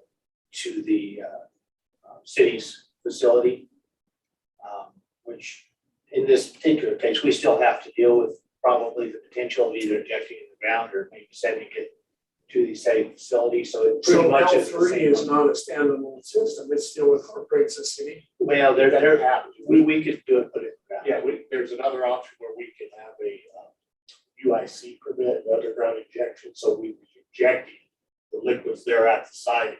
But I think you guys looked at it cost wise, it's similar to if they had to spend going to the injection, taking it to the city. So you could go either way with that person. Well, Mr. Chairman, if I could, along those lines, as I understand it, if you become a discharge facility, which it would be if you pumped it back into the ground or put it in the city, then you've got to have someone that's licensed to do that, correct? Yep. Very well, good. And lots of what, we start going into an underground injection control, it opens you up to monitor, groundwater monitoring wells. Yeah. You know, you're pretty close to the river there. We would also have the same issues with hot loads, or a Yeah, heavy metal, or a contamination problem. And as you mentioned, we have to have a small waste or a. Well, wastewater we're short on time, but it's, by all appearances, L7 is the, you just need to figure out if that's the direction we want to go, or. Well, yeah, Mr. Chairman, as far as I'm concerned, I mean, that seems to be the logical choice right now. To me, the choice we have two choices, either close the damn thing down or come up with one of these options. Of course, L7 is the best option. And so I guess my recommendation would be to ask Brian to go ahead and negotiate with the city and see what it's going to take to allow them to do this. And I would also, Mr. Chairman, like to say, my recommendation would be to not, what was the one before L7 and L5? That you keep those two as kind of parallel tracks, just because there's gotta be there's more technical analysis on city side, don't you think, Travis? So to me, we're floating in those two options, but you can see we're one of those two is likely where we end up. I think that's our consensus, Phil, this group is, Greg, that those are the best long-term solutions, one of those two options. Yeah, I think Philip got that. Yeah. Philip, for you, want to, he's got a thumb up. I like that kind of communication. Okay. But it's really, I think at this point, that I don't know how much more you have there, but it's kind of a commitment of how much ARP funds you're willing to put towards that project. And the rest of it, it is a roll the dice, could be a loan, the clean water SRF, but we could start the process. What I would like to see from you, and I'm just one of five, but I would like to see the worst case scenario of alternative, other additional funding. If you can say, at worst case, we can borrow this much at 2.5%, and then that's going to give us an idea of what we can expend from the ARP funds. Am I tracking there? No, Mr. Chairman, I agree, but with him moving forward, I also would like to negotiate with the city. No, that's on the recovery part of the SNRS loan. Yeah. Yeah. Through fee disposal, partial fee. I think, Mr. Chairman, I may be off base, but I feel like we're at that point, the $3.5 billion. Worst case, we can apply for that, 2.5%, 20 years, that's worst case. We know that, and these guys have dialed in. I like the 2.7 better. Yeah. So, If I could real quick, the only problem I have with the SRS funding is if the worst case scenario, we're gonna have to pay 2.5% on whatever we borrow. Correct. And if we go L5, L7, or a combination of the two, we're basically gonna turn the key on it and hand the keys over to the city of Cody. And I have a difficult time counting paying the interest on a loan. Well, it's something I wanted to toss out. I've talked to the mayor about this, and Philip or Todd could weigh in on this too, but of course, the city's at the table in that they paid 30, 40, $50 million of already for a facility. So that they've invested in a state-of-the-art water facility. We are in a sense 3 to 6% of that, let's say $50 million. We're purchasing that capacity for our constituents, which are out of the county. Recognize the city's probably not at the table if they have to top up supply. It's pretty, I don't think that's a secret.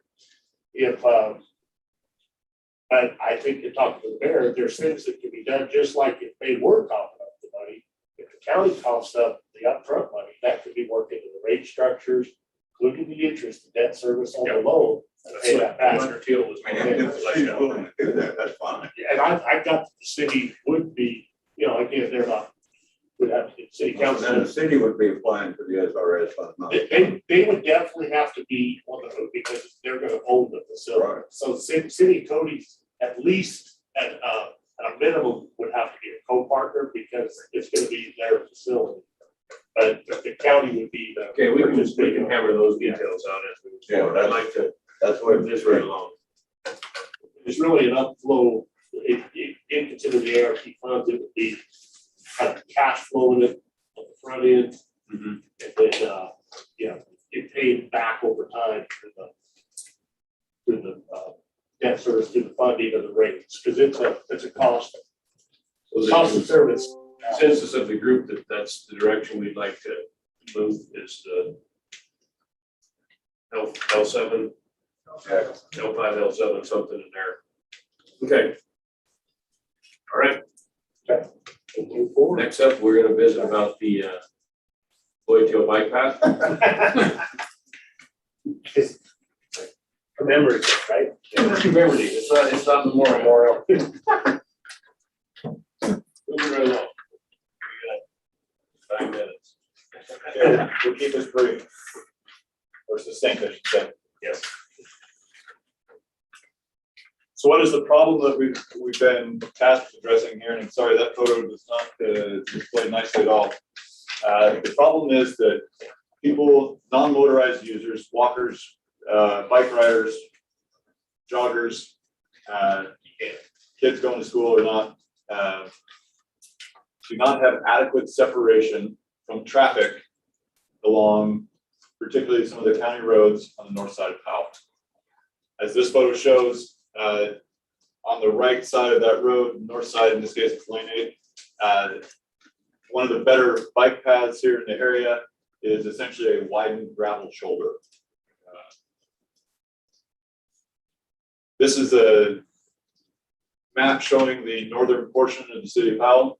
This is the area we were studying, roughly bounded by County Road 10 on the west, County Road 8 on the east, and Lane 8 to the north. You can see this side of Powell has the high school going from east to west, the fairgrounds, the college, the county annex, which the label for that is just trimmed off there on that display, but very north end of the central end of that picture.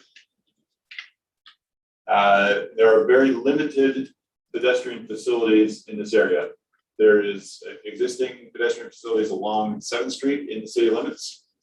Highlighted in blue there, you can see a couple of existing pathways. The dash lines are gravel, and there is a bicycle lane on the west side of Highway 295, Zork Street. There in the center of that. I think this photo is it does a very good job of illustrating the problem. This is Road 10 immediately north of the city limits in Powell, just north outside of Powell. You can see on the, that's a farm haul truck there, takes up a pretty good portion of that road. This road is a signed truck route. If you were there right now, there'd be trucks going by all day long.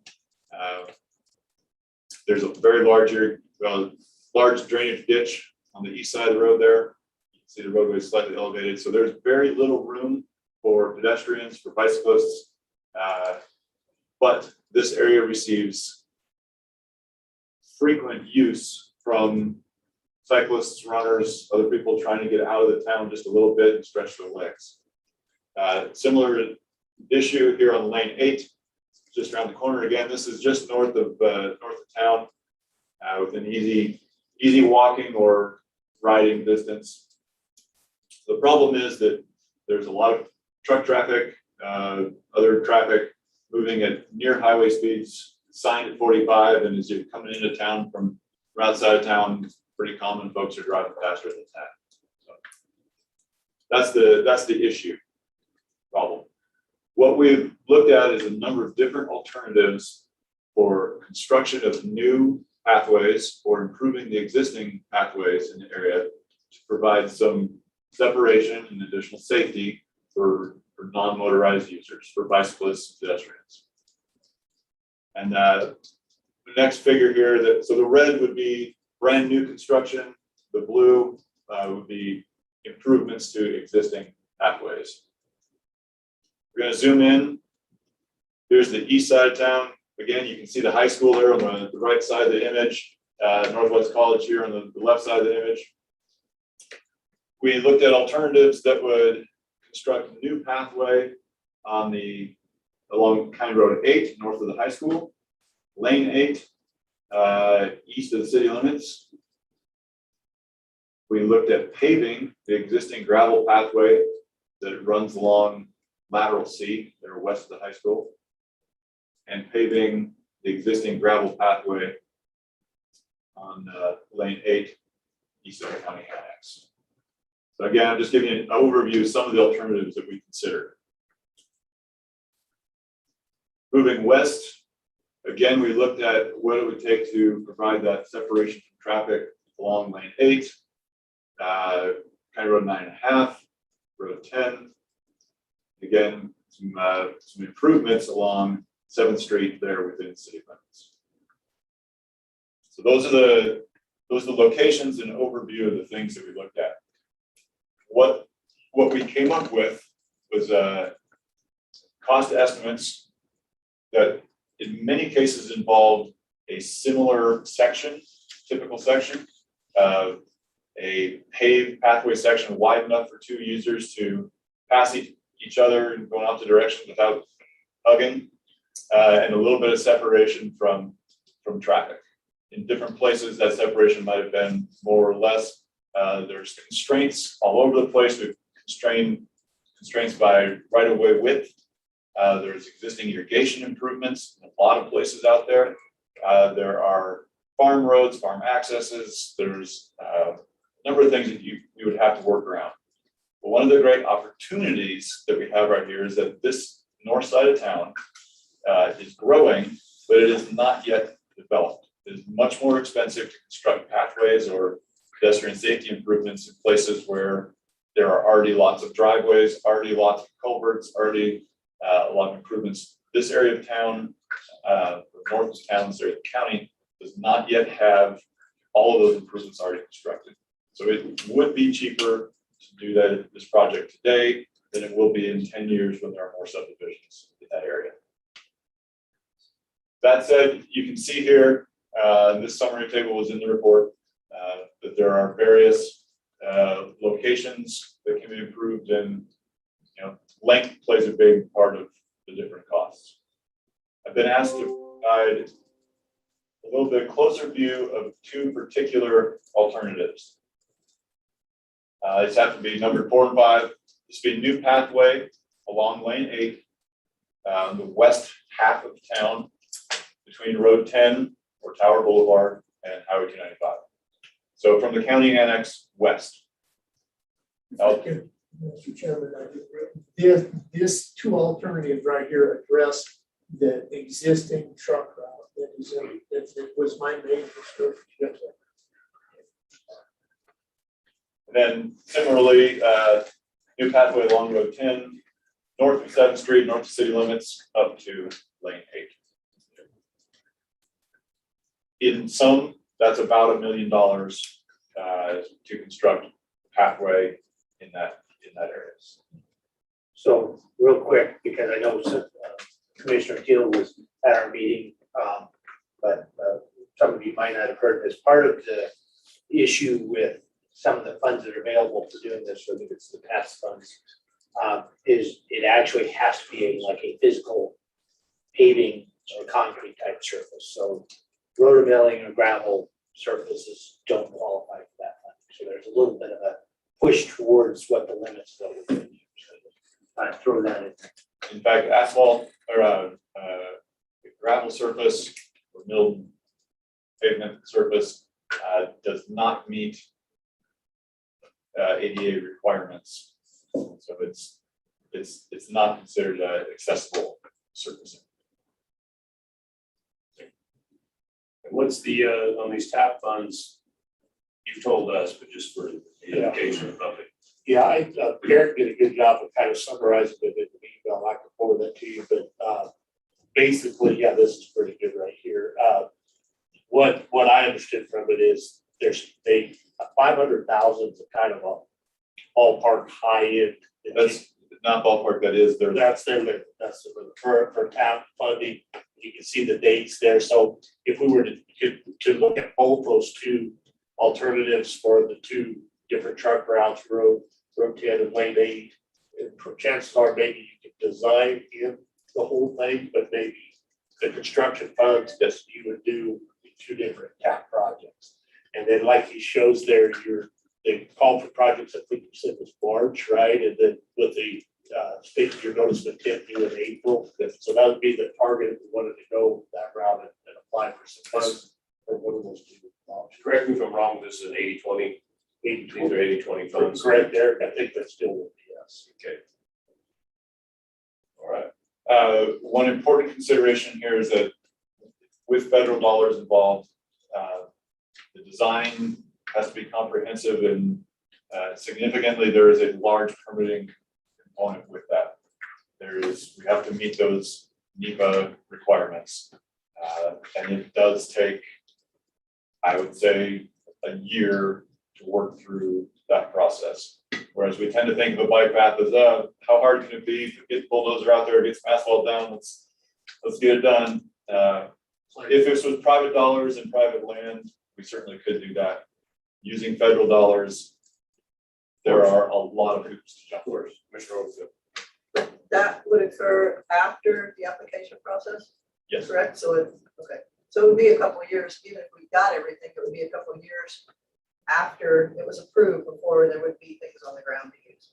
Correct. So the timeline, if you decided to move forward with the project, would be to apply for funding this spring. Most of 2022 is taken up with that application process. 2023 would be design and permitting, and construction could begin as soon as construction season 24. And depending on the dollar values involved, could possibly be phased over a couple of years to make sure that you're maximizing the grant dollars.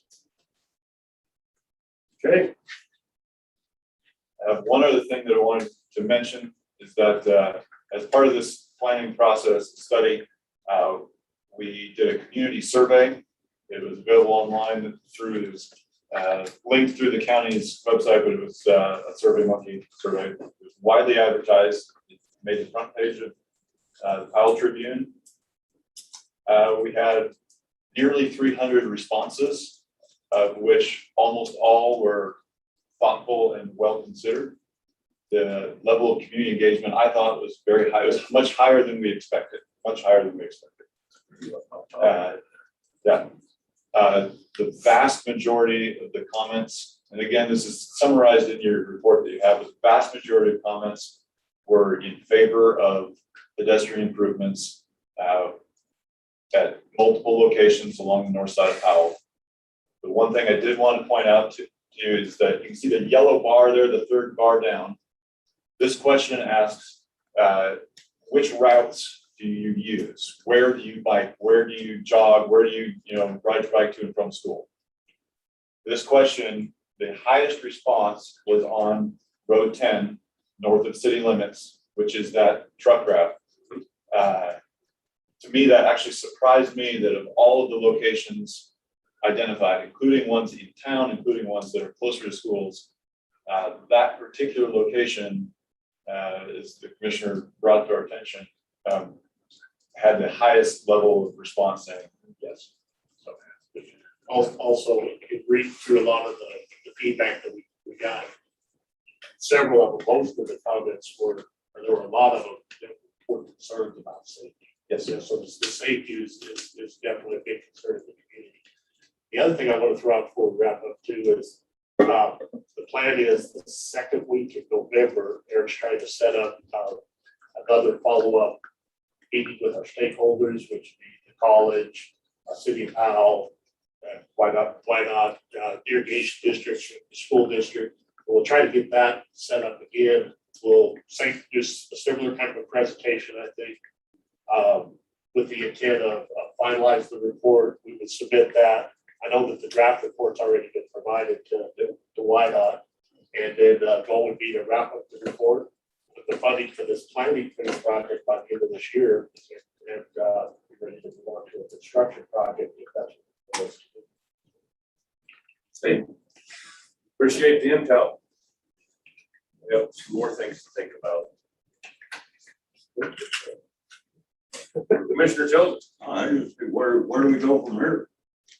Well, we got to make a decision if we want to move forward with it. Well, I heard the TAP program had a cap of $500,000. and the match is 80-20. So to do the things that we want to do, it's going to cost us around $1 million. Correct. And that first first phase, I think like Aaron said, probably focus on that road 10 first, which is the Tower Boulevard. That's would be the priority, I would think, which kind of design the whole ideas, I guess, what I'm thinking at this point. A lot of money. I do want to add one thing, because I kind of started It this is thing. your fault. Yeah, it is your It's not fault. kind of, it is. All right, well, since the beginning of this, my biggest concern, was the truck route pedestrians on. To move things, to give things people more serious and involved, I asked to put up signs or something, with no pedestrians in the truck route. And go check it with their county attorney, we cannot do that.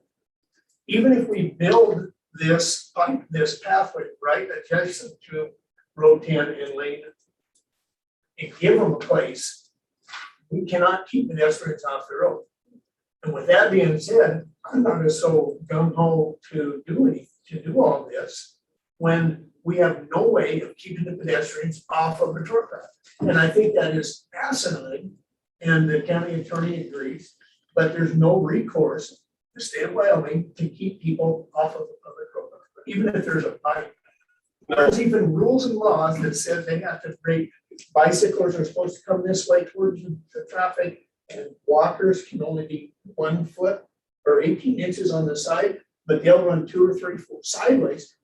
You can stop them, but you cannot find them, you cannot give them a ticket or anything. So I'm really upset over this. I understand your frustrations, but I believe that if there's a bike path available, most people are gonna use it. I You would like to hope that. like to hope it, but I would, so, okay. We have a decision to make in the not too distant future. Thank you. Thank you. I believe our compatriot earlier today promised you donuts. We do have a couple boxes of donuts to share for dessert after each lunch. That's what he was texting about. Thank you, guys. Interoffice communication does work. Interoffice communication, I like that. All right, thank you guys so much for your time. Been jamming. Mr. Hammer, how's the elk hunt coming? Before you go. I'll take those. I'll take First thing, Oh, she said, The storage. oh, I thought it was.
Thought I turned it off before we.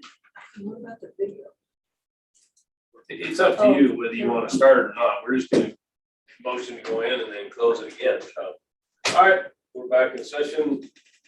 You're paying a motion. Mr. Chairman, I move to go to executive session. Do I need You don't have to to? go percent, we've read this. Huh? You don't have to say percent two. Second, moving seconded. Further discussion, all those in favor? Aye. Opposed? Motion carries.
get in there and like wash the bearings out with gasoline so they don't be dry. You could just borrow my hearing aids for a What? second. You wanna borrow mine? It might be better than yours. We all have. Not yet. I'm close. I'll tell you what. How you doing? Guys, Mr. Darrell, how are you today? Good. How you doing, Joe? Lloydie? Scott? Hey, how's it going? Good, how are you? Are you the minute taker? I'm the minute guy today. That's all right. I'm the minute guy for more than a minute.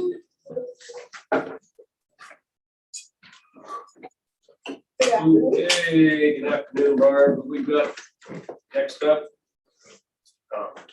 Our fully discussion of options for exemptions on the new mineral bill.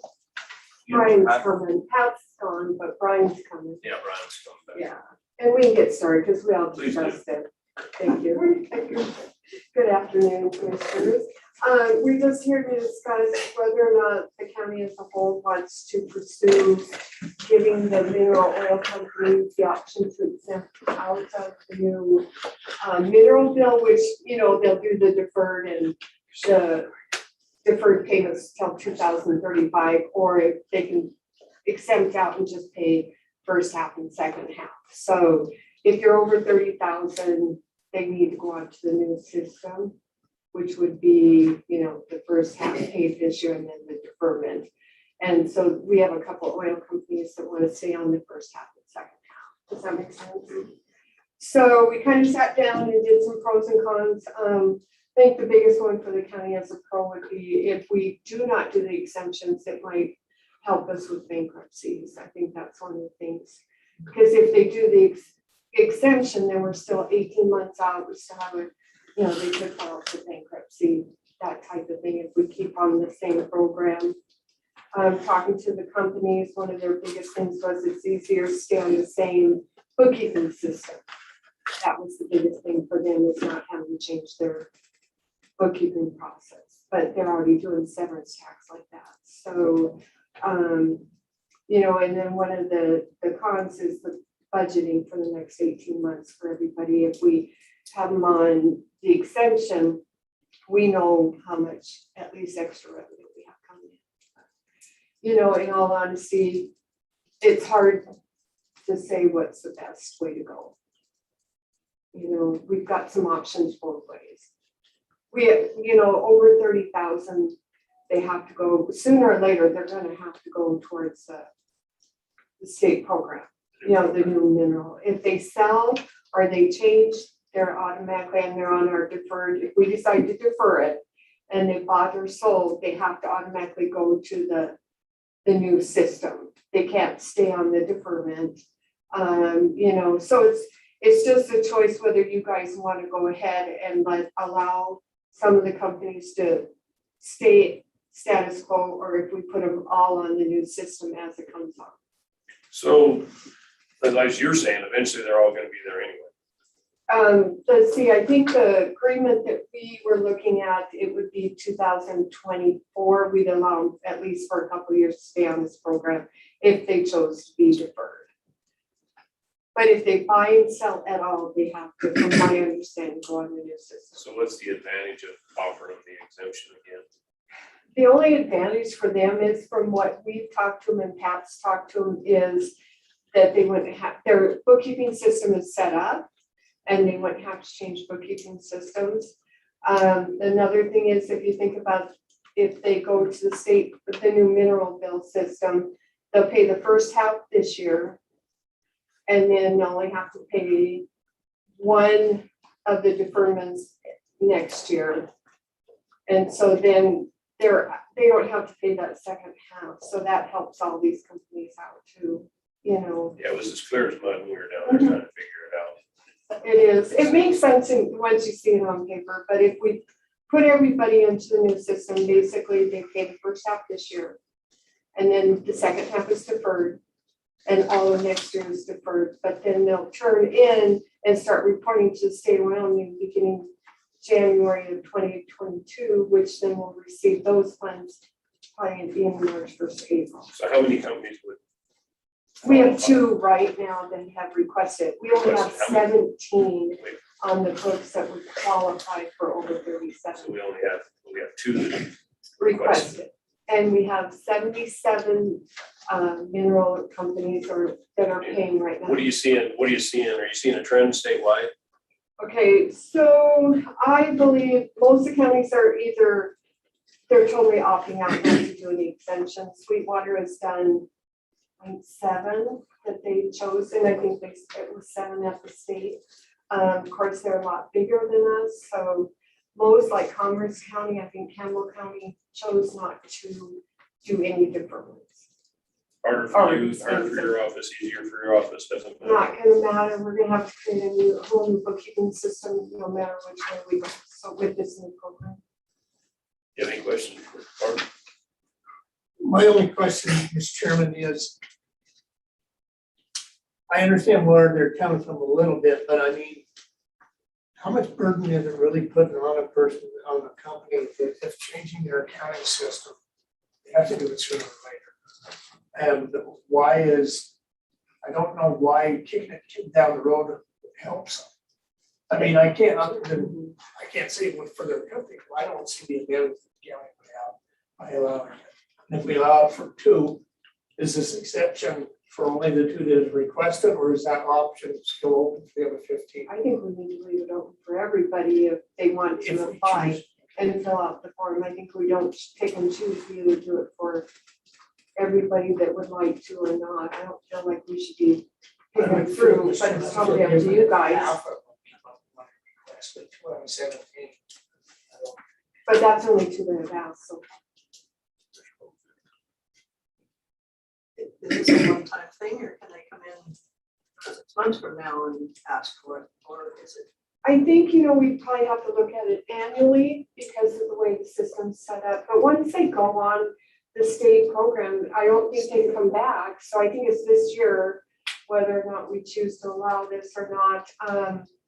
One of the companies has several that are, the cumulative total is over the 30,000. And the other one is a straight over.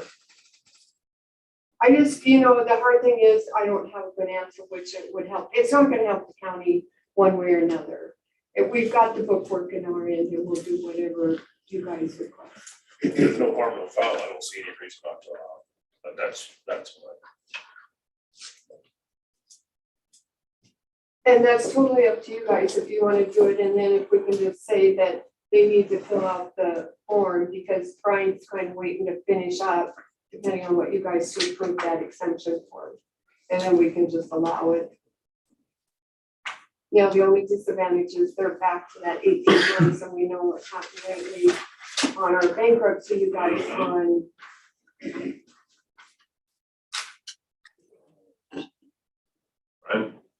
Mr. Chairman, members of the commission, I analyzed this from what were the benefits to the county, and I think that bill was proposed due to the 7 county bankruptcy proceeding, is my understanding. Yes. I think we're afforded more protection if the county doesn't allow the exemptions. I was trying to think of benefits to the county by signing the exemptions, and I can't see it.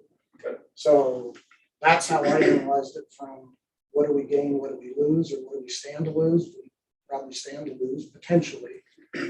Not saying it would happen, but we just got out of the Vanguard bankruptcy, so which was time consuming and lengthy.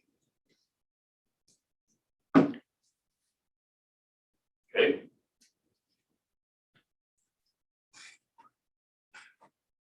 Well, with that said, Mr. Chairman, I would make a motion that we do not approve exemptions. We do not approve exemptions. Second. Second. Okay. Moved and seconded.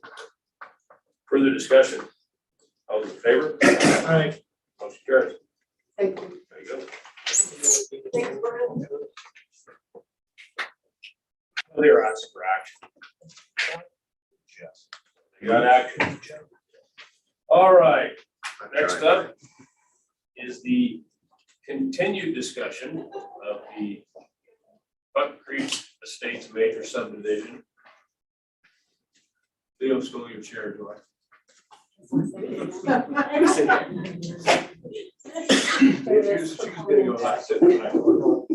little bit of background on July 20th of this year, the developer Shamar came in front of us with the application for a 23 lot subdivision up Creek area. There was a lot of interest in the application. We had a lot of public comments, had a packed room, kind of surprising we don't have more today.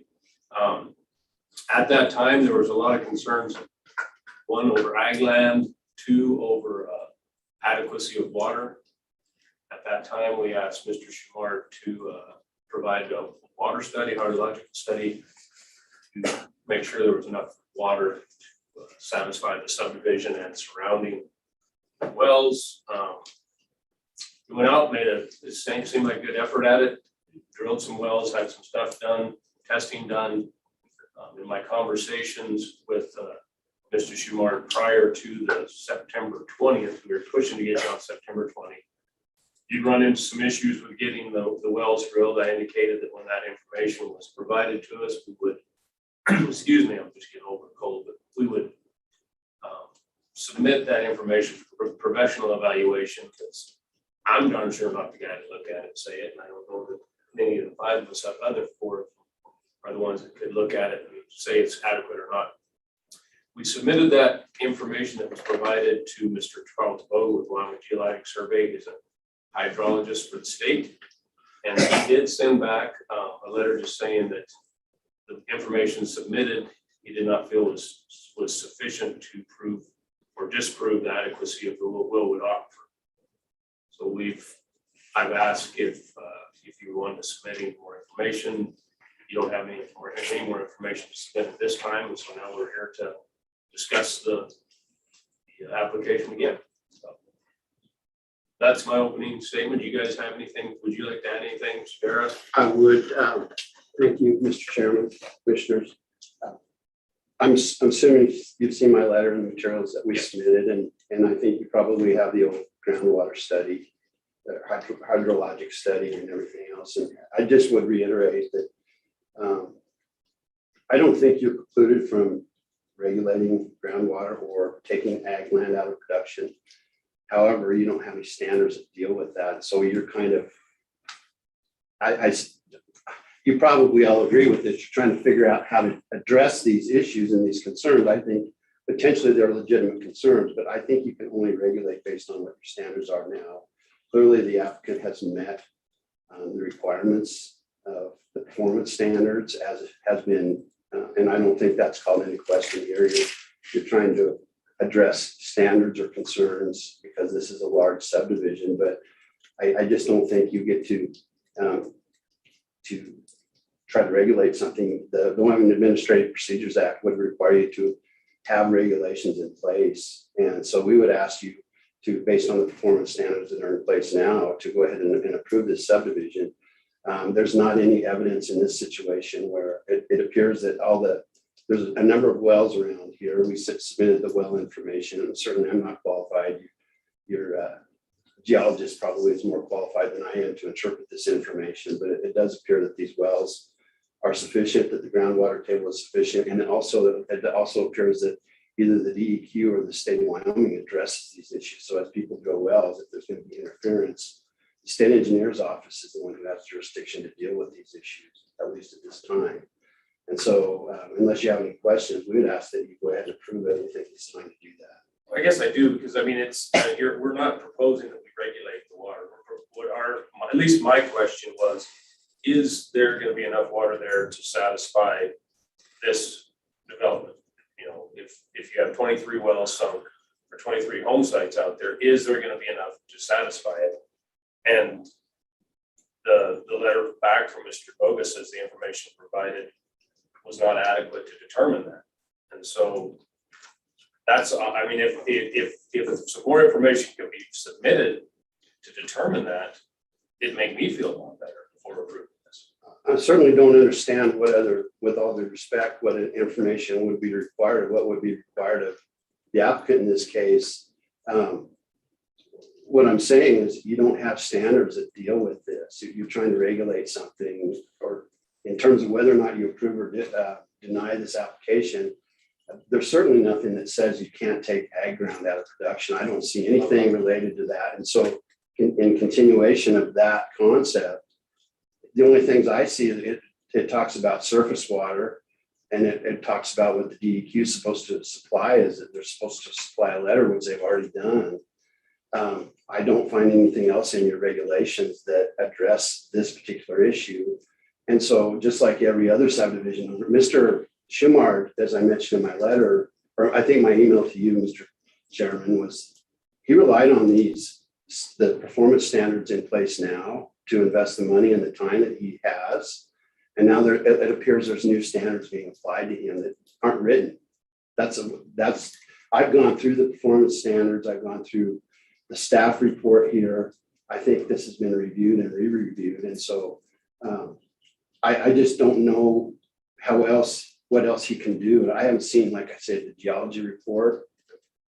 So I think you have an obligation to make a determination and approve or reject this based on the record now and based on the regulations that you have.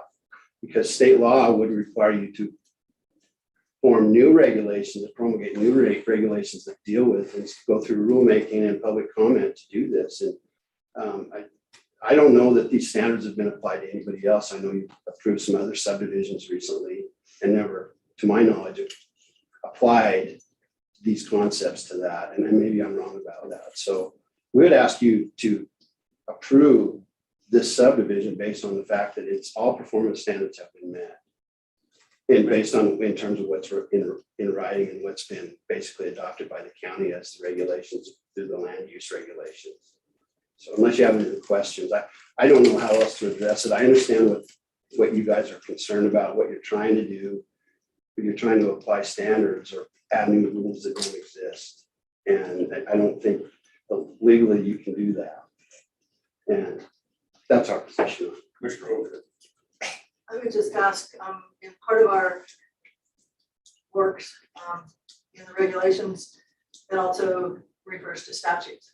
And there's a statute for major subdivisions that requires a water study on major subdivisions. I don't believe that Park County's had to do that in a little while because the other major subdivisions that have come into play recently have all had public water systems available to them or being built within them. So it wasn't the same question as 23 wells. And I think having that statute in place that requires a water study on a major subdivision is what my intent was looking for, is having that study done. And that, I believe, is what Mr. Demoga is referring to, is finishing out that study to get the rest of the information. Yes, the drilling the wells is a start and it shows the pumping ability, which I agree with, but the rest of it isn't. We don't have the whole picture yet. Well, and I think I also mentioned, and Mr. Schumar can correct me if I'm wrong, he's agreed to put something on the plat that identifies it. If there's a drought, the subdivision lot owners would need to install cisterns to cover that situation. I mean, they're not going to be without water. They can haul water, or they can. But I don't see any evidence that there's an issue here. I'm not quite sure how this issue arose. I just got involved in this and why this became an issue, whether or not this was another landowner that objected to this. So I don't know. But we're trying to apply standards that I guess we don't see. I can explain to you why I brought it up in the first place. In dealing with water for 23 years with Northwest Rural Water, there were people, there is a subdivision just down the highway from this one that I was approached by on several occasions that is a well subdivision. And those people were looking for a public water system to try to help them because over time they had either had poor quality water turn up or lack of water turn up. So my intent was to try to make sure that we had enough good water in this subdivision that wouldn't be an issue, because I do not foresee the extension of that public water system into that area in the foreseeable future. That was the intent, is to make sure that we cover that and to protect the neighbors that already exist. That if we drill these 23 wells, the wells that are in the same area are not going to be negatively impacted. Well, as I mentioned, the state engineer deals with that. He deals with interference with your water rights. And if someone has a concern about that, they can raise that with the state engineer. There's a process by which each one of these wells has to be approved, and you have to be able to prove that you're not going to harm someone else. And so I think he's approved the 2 wells already, correct? That they've been completed, and that's the process. And so I believe the state engineer is the proper authority, at least at this point in time, to address the wells for the domestic use. And I understand your concern, and I understand your background too, Dawson. Joy, if Mr. Darren keeps referring to standards, we're applying standards that do not exist. Do you have any comments on that? I mean, So he's referring to our rule that on a major subdivision, you need to get a letter of no adverse recommendation from DEQ on water. And it also applies to sewer as well. What's missing is that state statute says you shall, not you can or cannot, you shall produce a water study in addition to DEQ's review of water and sewer. So our regulations incorporate in part in an appendix, the state statute as well. And we have the ability to defer to statute. That's part of your responsibility.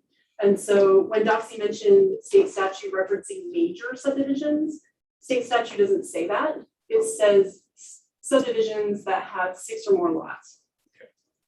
And so that would be what we define as a major subdivision. I just want to by default, it's a major. Yeah. And so when it comes to your authority, you do have the authority per statute 185306, and it addresses all of the requirements for a subdivision permit, a water study being one of them. Any other comments? Again, I do keep coming back to, you know, according to the letter we received from Mr. DeBoga, there's a few more steps that could be taken to the water study, and then it's done. He asked for neighboring wells. I'm sorry. But I mean, that's why we deferred to an expert. That's why we sent these results to an expert, and I felt comfortable sending them to someone who works for the state, because that's their job, is to serve the people of the state and analyze data. They didn't make a recommendation. They didn't say this is not enough water, this is too much water. You know, he didn't say anything. He just said, in reviewing that, there's not enough information to determine if the Wilbur Aquifer can support this. If you do this and this, then there would be enough information. And I guess if I'm sitting in your shoes, I would want to do this and this to finish out that water study and have the question answered once and for all. Mm-hmm. But to me, the water study is not complete, I guess is where I'm coming from. And I'm just 1 of 5. So he asked for that to be pumped down and other wells, neighboring wells, to be looked at the same time. If I don't have anybody to let me do, I mean, the wells are a distance. I mean, I showed you guys a map of it. They're way away and they're not even close to me. But it's my understanding that, again, I'm just a layman here too, but it's my understanding that if you had another well that was within like 40 feet of your test well, and that one is the guinea pig, it's just sitting there doing nothing, and you do a drawdown and monitor the test well, then it's producing, you're gonna start getting the results that they're interested in getting to. So, and I understand. So you'd ask me to put a second well in on the same piece of property. I mean, I have a 100 gallon a minute well that would, I mean, if I pump to 25, it will never go down. I mean, that's very evident. Then that information would be great to have. I mean, it doesn't take a rocket scientist to see that. I mean, you're not going to lose by pumping 25 gallons a minute on a 100 gallon a minute well, it's not going to go down. I mean, you're pumping less than this is producing. So is that what you're interpreting this as, is that the stuff that Mr. DeBoga suggested is not necessary to complete the water study? I don't think it is, and I don't think that I should be made to do that. I mean, Dawsey said back 2 meetings ago, yes, she brought that up, but then she said, what is DEQ just taking the letters of a well driller to pass this? So I thought, but at least showing faith and putting 2 wells in would be sufficient, especially, I mean, I could see if they were at 7 gallons a minute, 8 gallons a minute, I'd say, you know what, you're probably right, I need to do something. But a 100 gallon a minute well and a 25 gallon a minute well, I mean, I feel that it's crazy that you're asking me to do this. I mean, I guess if that's what it takes to get it done, I mean, after I talk to Joey, we'll see if we'll do it, but I just feel that it's unfair. I mean, you guys, I know this is a major, but you guys are passing up to 6 wells or 6 lots or 5 lots, 6 lots a day. You guys are doing these every meeting. And they could be in the worst location ever and not have any water under them. And you're not asking them for anything. No, we did ask you. Yeah. And I'm trying to provide as much as I can. Did you send that? Did you send the 1993 study to? We sent all the information that you provided us. We sent to, what's, I believe, Joy sent to Mr. DeVoe. Okay. Including that study. Including that study. And I, like I say, if I was sitting in your shoes, I understand it's an additional burden to you. But this is a different, we're starting into a lot of development. This is like, say, the first major that we've had that has this large of an impact, potential impact to an aquifer. And that's what we asked for, was a water study. And what we received back was that this was not adequate to be considered a water study. What was specifically asked for was a hydrological study, which I gave you. That was specifically asked for in that meeting. The only thing. That's it. And then in addition to that, I said, hey, you know what? I'm going to drill a couple wells to show you guys if there's water. You guys never formally asked me for wells, not once.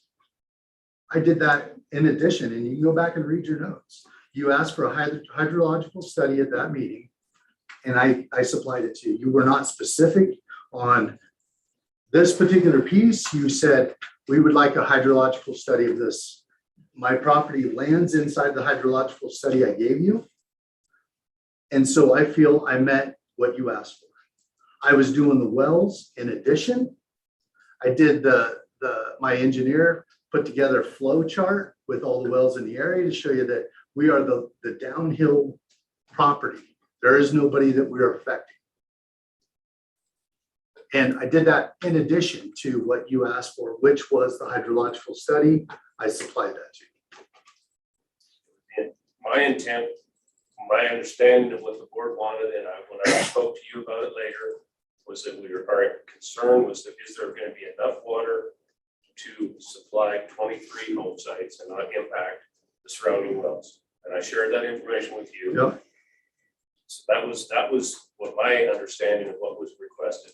If you want to go by the exact word, yes, a hydrological study was requested. Correct. And we can act I upon. mean, it doesn't matter. You can still Act decide upon how you what we want it. So, Mr. Chairman, did the report you got back from the geologist, is that something that's new since we submitted the information to you, or is that? No, something- it's what I've got is yes, Mr. Shamard submitted the results from his well drill, from his wells, submitted the information from surrounding wells, submitted the hydrological study from 1993. That packet that he submitted to us was submitted to Mr. DeVoe. And I believe I emailed, I've got it right here, that I emailed you Mr. DeVoe's response. I think I forwarded it to you. And that's all I'm saying is it seemed like there's a few things that could be done to complete the water study and be able to tell us, yes, there's plenty of water, no, there's not enough water. Mr. Gill, I could real quick, I guess, is our main concern the availability of water for the 23 lot owners, potential 23 lot owners, or are we more concerned with the surrounding homeowners that already have existing wells? To me, it's both. Oh, just the area, can the area support 3 wells out there? Okay, well, I think Mr. Schumacher has addressed the part about the existing 23 lots when he says that he'll put on the plat, and if the water's short, you possibly could require a system. But I think we're covering those people.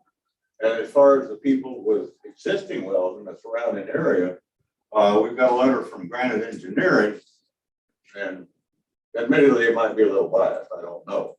But it says that their indication is that the water in that area flows to the east, to the two water courses, east and north, the Buck Creek and the Shoshone River. And all of the existing wells are above that. So I don't foresee that as being a problem, because the existing wells, which are above it, they're gonna have first crack at the water.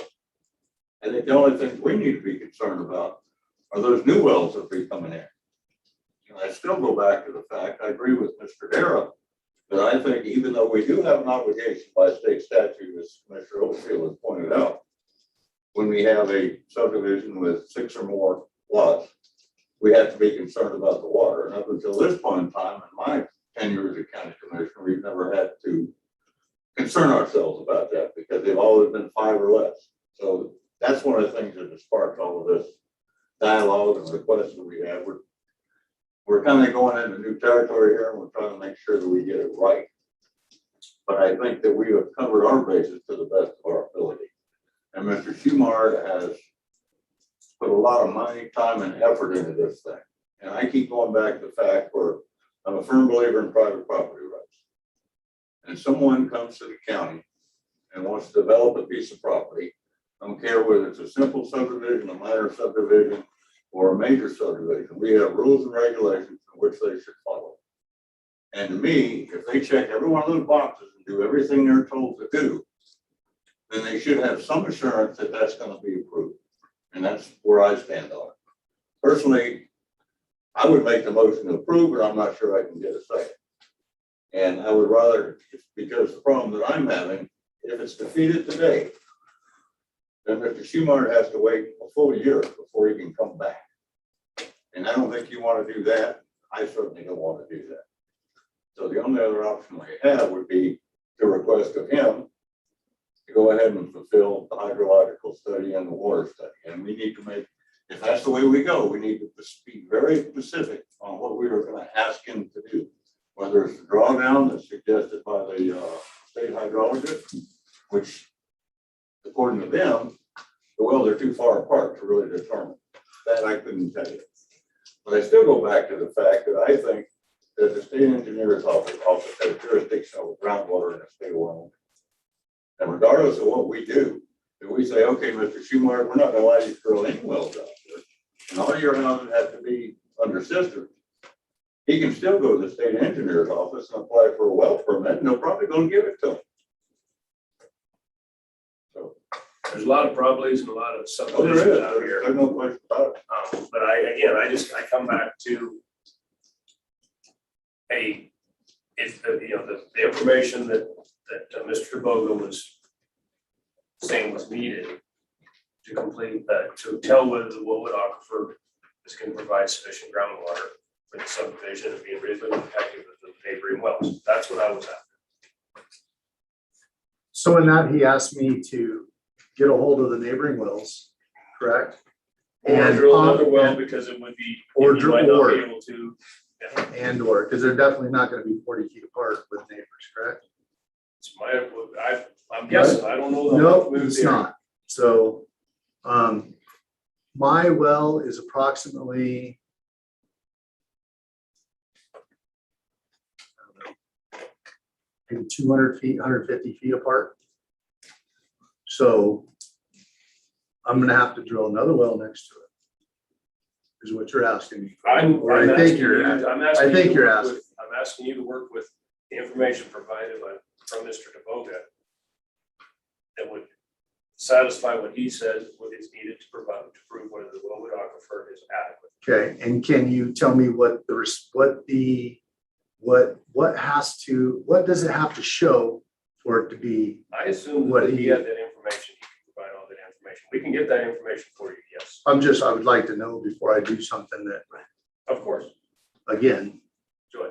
Mr. Chair, I would also recommend that you cite the statute to ensure that he's meeting that statutory requirement for the water study with what he's providing, just to be consistent with the statute, which may be the same as what Mr. Chaboga is asking, or it could be in addition to, I'm not sure. But I would check 185-306, probably under A, I, B, C, I think, maybe.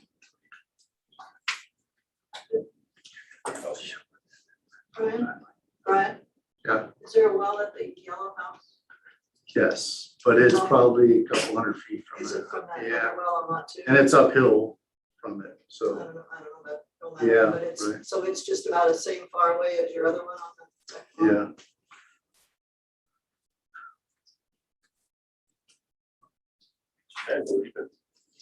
What I'd like to, if she would like you to state that statute, I'd ask if I meet that and I go drill the other 40-foot well and I meet those standards, I'd like to, it be said that I meet that criteria for that statute.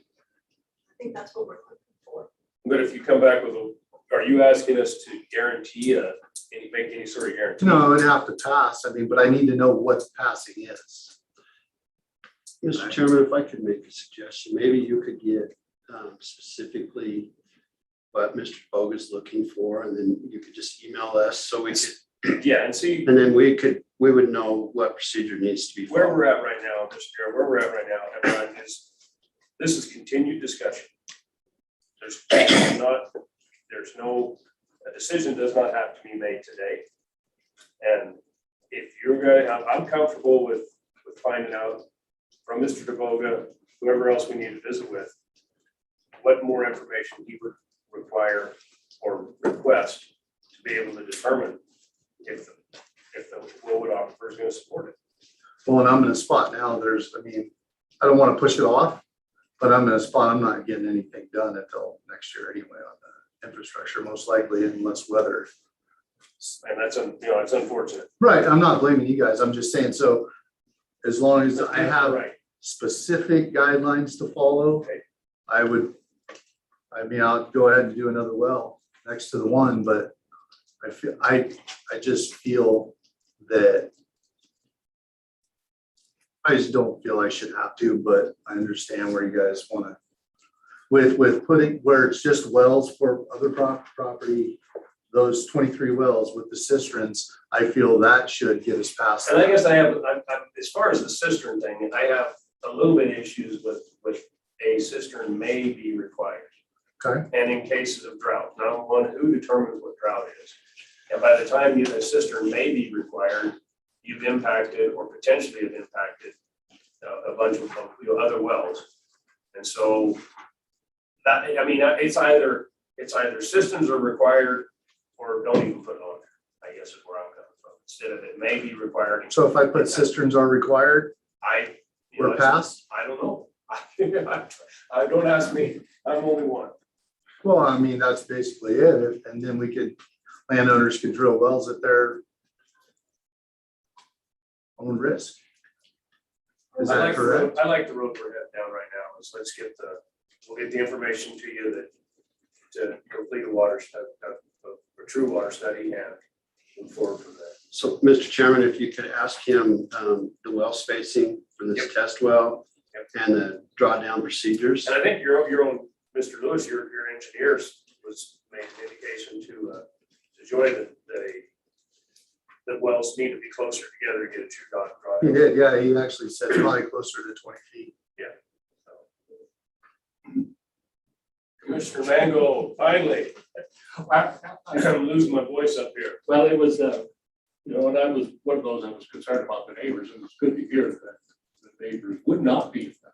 According to Brandon Engineering, they would all. And that was my main concern, and hearing that you were getting 100 gallons a minute. That's great. And that was air lifted, so it's a not cistern quite higher than that. A cistern system, I think that would be terrific too, for those that were concerned in that area. The question is, how long would the state take on something like this? We're looking at months for them to study this, or a couple of weeks possibly. Yeah, the thing is, we can't afford to say no. That would screw everything up. So if we satisfy that we're getting this information from the state and we put it out and these guys write about it, you know, the state is happy with it, that you're getting great results from it, that would sedate a large part of the comments that have been coming in saying you're ruining everything.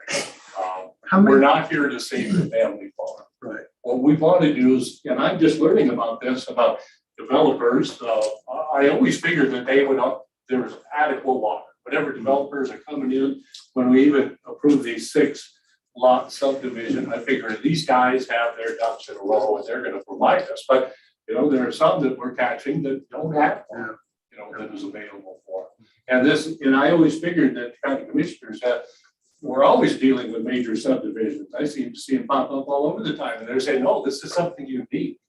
So we want to make sure, for one, or, you know, the comments that we have been getting, that we have the state on board, and we have you on board, and we have the county commissioners all on board and are favoring the subdivision. Can you tell me, was there any of my, I mean, obviously this has been going on for some time, correct? Right, so how many of the neighboring properties with wells that came in that are really neighboring, not 2 miles down the road, that have had issues? The George Farm group that were. Right, so they're a mile away from me. So, no, we're getting comments from people that aren't even in that area. No, I just meant, since we're talking about wells. We're getting comments from people who live here in town. Yeah, and I have a lot of comments too, and like, what the hell are they thinking? Yeah. You know, this should be passed. I mean, we all can have comments, right? We can, we're sort of in the untraveled ground, I guess. Sure. According to the other commissioners, this doesn't happen all the time. If Dossie would have got Northwest Rural Water out there, we wouldn't have had a Okay, problem. it's my fault. Yeah, well, Sorry. we'll work on that. But I think we're only looking at a few weeks delay. Maybe we can, if we get some information back from the state quickly, or maybe a month delay, and you're not going to be working on it right away to start with, I'm guessing. But if we can get it done, you know, this winter, if we get that information done, you know, even sometime in December, we can probably vote on it. I feel confident that it would pass. But we can't vote on it now, because if it's voted no, then you gotta wait. And we don't want to do that. So I think if we have everything all set up ahead of time, I think we can be confident in that vote. Okay. But I do that all, and I'm good with that, okay?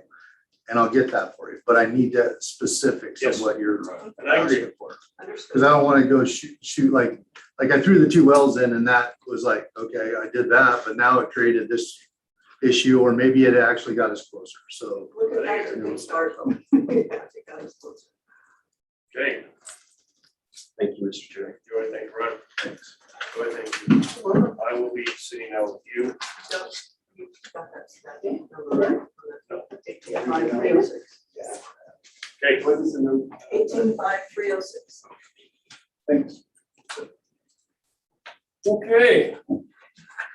Okay, Mr. Chairman, you're gonna be specific now exactly. what I you want. I guess I'll be more specific than Okay, I. distance of the new well from the existing well? No, I'll look at I'll visit with the state hydrologist. And that's what I recommended that he go, that he contact him and go by his recommendations of what was necessary further to get him the information. I personally, when I talked to him in mid-September, I said, what we're looking for is definitive results that say that there's enough water. Okay, he said, I'm good with that. And I said, we're gonna submit the information you provide to us to a professional. And like I said, I picked the state. We could have hired it, but when you hire somebody, sometimes they're working for you, they're gonna produce the answer you want. And so I figured that that's what the state, the hydrologist there at Wyoming Geological Survey does. They analyze data. And when he came back and said, this is insufficient data, this is what's needed, I thought that would be enough, but I will. Okay, the only other question I have when you talk to the state hydrologist is, and he talked about doing the drawdown test, which that's basically what we're requesting, but I'd like to know what formula they use to determine from that drawdown test if there's adequate water for 23 lots. Yeah. It's refill time. according to what I understand in conversations I've had. It's recoup time on that well. And there's data that shows that each home is gonna require X amount of Like gallons. 325,000 gallons a year or something. Yeah, his pumping rates are good. It's just whether it would refill or not, and how long it takes to refill. So, I mean, you know, the other thing I started to talk about, I didn't bring it up, it wasn't really important when you talked about the one well producing 100 gallons a minute. And, you know, so he obviously thought, well, if there's 100 gallons a minute, there's plenty of water there. But I can tell you, that happened to me. I drilled a well. And I got 100 gallons a minute out of it. During your And I irrigation put a season. pump in, and that was in August, and I put a pump in there in April and turned it on and went, that was it.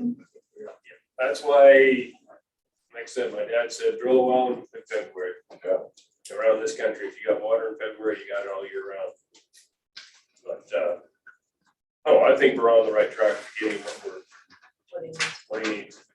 Well, Mr. Chairman, just so you know, I think water is a major concern. We're not concerned with the flow, but I believe, in my opinion, there's other issues that I would not approve this regardless. There you go. Based of our development standards in agriculture land, I still stand by that. It's a tough decision, but I think Mr. Van said if we had decided today, it probably would have I been just no. said, reading our development Thanks, buddy. standards. Yeah, I you can believe do there's that. ample reason. Yeah. Mr. Chairman, I make a motion that we adjourn. Second, moving seconded to adjourn. No. All those in favor? No, No? you voted to adjourn. I want to do it just what we're just talking about. Could you sign while you're addressing?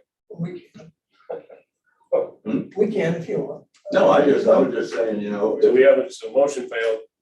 Yeah. Still, there's. No, and I meant to bring it up, but I didn't because it wasn't pertinent to the Buckler. Well, thing, but that's how it all started, was this Buckler thing about agricultural land stuff. And my recommendation, in all honesty, was, and I sent you guys an email, if you don't want additional agricultural land developed, then put a moratorium on it tomorrow. Pass this one, but it started when our development standards were allowed for the development of agricultural land. But if you don't want to develop agricultural land, put a moratorium on it, go through the public hearing process, and then come up with some new additional rules and regulations. I'm good with that too, but our development standards strongly discourage. So interpret that how you want. To me, that is basis for denial right here.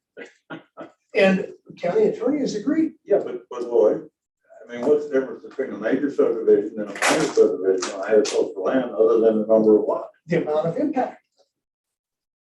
How much land you're taking out of. Well, if you have 100 acres that's being divided in 25 acre lots, and you've got 5 minor subdivisions with 5 lots in each one, what the hell's the difference? It's the exact same number of acres.